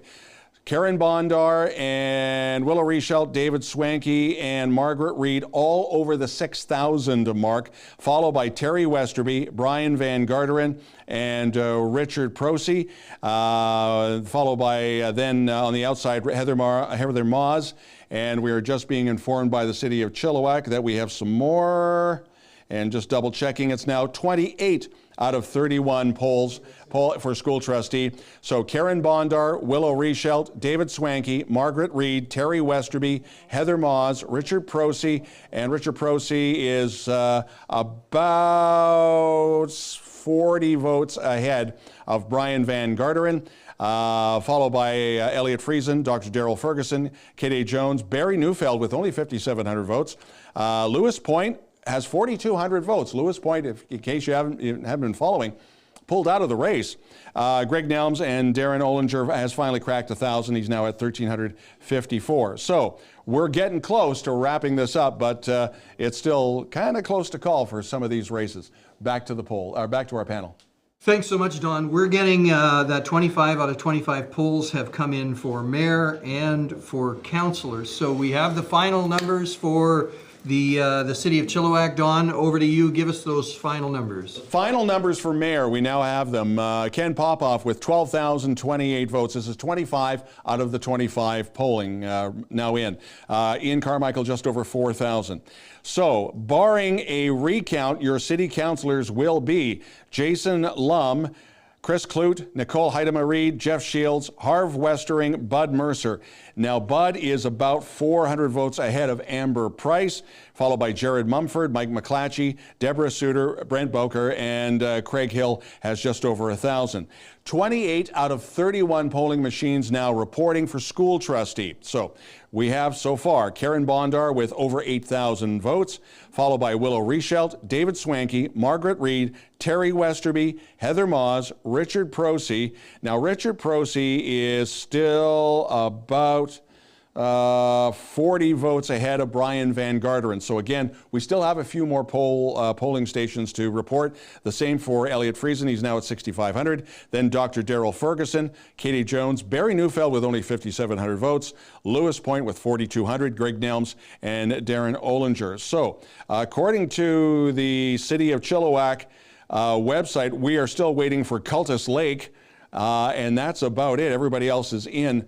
So read that into that what you will. It's been an interesting ride so far. Back to the panel. Thanks so much, Don. Well, exciting night. That's council and mayor done pretty much. I think school board done. Might be one shift around there. There's only 40 votes, and if it's Cultus Lake that has to come in, who knows where that will go. But it looks like we have a new council. Your impressions, first of all, Louis. What do you think? Yeah, well, you know, it would have been nice to have one more, woman in there. But Amber did a great job, and that seventh position is tough. In the last couple elections, it's just been so close. Yeah. You got to get out that vote. I think so important. It shows that we had a large number of really quality candidates. Yes. It's that Oh, close. yes. One of the top 9 probably could have done a great job. Yeah. I've just learned that we've got the poll topper for the school trustees on the line. So Kelly, over to you with Karen Bondar. Good evening, Dr. Karen Bondar. How are you feeling? I am feeling so happy, so happy. The energy in this room is palpable. It's awesome. You've been topping the count all night. That's got to feel pretty great for you. It feels just incredible. I am so grateful. It feels, I don't even have words really. I'm just absolutely thrilled at oh my gosh, all the amazing things that we're going to accomplish on this school board. I just drank a can of Coke and so Are you surprised? Are you surprised at all right now of where it's sitting? Is there any surprises? So I feel like this is a fairly predictable result where we're sitting. At least it was one of my predictions. I don't know. I would really love to see. I think we've still got Brian Van Gardner and Knott on. I'm not entirely sure. I haven't seen the last count yet. I would love to see Brian up there. We'll see how that goes. But thrilled to have the majority of the school board to be voices for inclusion for everyone. And this is an excellent day for public education in Chilliwack. I could not be happier. Oh, what a team. So moving forward, what is going to be one of the biggest challenges for you? Yeah, well, gosh, I think the challenges will be to, work together to learn. We've had a great start. We've all gotten to know each other during this campaign. I think that, anytime you're starting out with a new team, there's a great opportunity to gel together, to kind of learn how you learn and learn, people's strengths and where people really shine. And I think, because Willow and David and I have really had the chance to work together quite a bit so far, we can really help our other teammates along with that. And I look forward to that, all of our teammates. I mean, we are a team of 7 that will be working together for the good of the school board, or for the whole district. And I'm just so excited. Wow, what a great day. As a woman in politics, do you have any advice to give other women to step forward and put their name forward? Yeah, that's a great question, Kelly. You know what? This has been a tough one. This is there's not everything is easy when it comes to putting your name out there. And I want to encourage my young ladies out there to be brave and to get out there. This is the feeling of feeling supported by your community, of having other women step up, for you, and just like you did as well, Kelly. Thank you for reaching out to me during this campaign. I feel like this beautiful sisterhood with so many women in our community and outside of our community, and I just think that this movement is growing. It's gaining momentum, and we're growing together as politicians, as women, as members of society. So the future is bright for women in politics. I agree with you, and we thank you for putting your name forward. We know it's not easy. Best of luck in the next 4 years. I think you've got what it looks like. I know the numbers aren't all in, but you're going to have a good board to work with and work cohesively and work for the best for our children and for our parents in the community. Thank you very much, and enjoy, celebrate, and enjoy the rest of your evening, Karen. Will do. Thank you, Kelly. Thank you so much. Thanks so much, Kelly, and for your work tonight. It's been great what a treat to be able to have somebody working the phones and getting those people on our cameras so that the community can be a part of those celebrations as well. That's a really important thing, and I hope there's lots of folks watching. I feel like we've got a good audience tonight, and Dr. Bondar, looking forward to the leadership you're going to provide to the school board. It looks like the community has spoken fairly loudly, in my opinion, on what they want from that school board. And that's a pretty clear message, so look forward to things maybe settling down there, and that it can come together much better and work much better in the future. It looks like all of our polls are in. We've had the things decided that need to be decided. Dawn, I also want to say thanks to you. The work that you do on these nights, making sure that we're kept up to date, is just invaluable, especially on behalf of the community, because I think they look to you for all that information. So on behalf of the panel, to you, Dawn, thanks so much for that. Just going to go quickly to the panel. Louis Jaeger, just your big thought on tonight. What one thing strikes you about where we are tonight? Well, I love the format. This was great, and it was wonderful working with you, Sue, and John. And I meant about the election. You're great. This is fun. Kelly, the election. Come on. You know what? I'm disappointed with that we might lose Jared Mumford. I want him to know that we need him, and he's been very effective and very good. Let's not lose him out of politics. So this is what happens. Like sometimes it doesn't change over from school trustee to counselor to provincial to whatever, and we lose some good people. So let's not lose Jared. And I encourage him to run again and to stay active in this community, because you do such a great job. So, John, your thoughts? It's been another great night. The people have spoken, and I usually have not argued with the people after they have spoken. I think they have elected a council that represents stability going forward. I expect good things from them. Particular congratulations to Nicole Reed as a first-timer coming in third. I think that's a real achievement. But to the other 5 incumbents as well, and good on them. Obviously, they've been rewarded with re-election. The school board election is, an interesting result. I said earlier this evening there's going to be a sweep either way. It is almost a sweep for the so-called progressive side, it is what it is. I hope it settles down. At the end of the day, this is about our children. It's actually important. It really is, in some ways, even more important than what goes on at council. I just would appeal to those people elected to school board to think about the children first, rather than about the politics first. Sue, your thoughts on tonight? And let me say this before I ask you that, or let me say thank you on behalf of the community for the service that you've provided, because you have brought so much to that table. I mean, it's not just your wisdom and your decision making, but it's also the background that you've brought to that table, and the knowledge that you've brought to that table, and the gender that you've brought to that table, because I think that's also important, that perspective is represented there. And you've done a really good job, and you're leaving at a time where the community feels a bit of a loss and saying, we're going to miss Sue there. I certainly will be. So thank you so much for the work that you've put in over the 14 years. Now, what are your thoughts on tonight? Okay, so my thoughts on tonight. First of all, I just want to say I wanted to hang around to see the downtown revitalization come to fruition, because that has been a huge part of my entire time on council. So that's exciting. I am leaving with some very mixed emotions about it. I will miss it immensely, which I mentioned earlier. As far as council that was elected tonight, I could not be more delighted. I think I've worked with every single one of the incumbents, and I think every single one of them brings everything they've got to the table. So I am so thrilled to see them all reelected. And Nicole Reed, Reed is an amazing candidate. You know, people say they should be more women on council. Well, really what we need is quality women, and she certainly brings it. She is going to be absolutely amazing.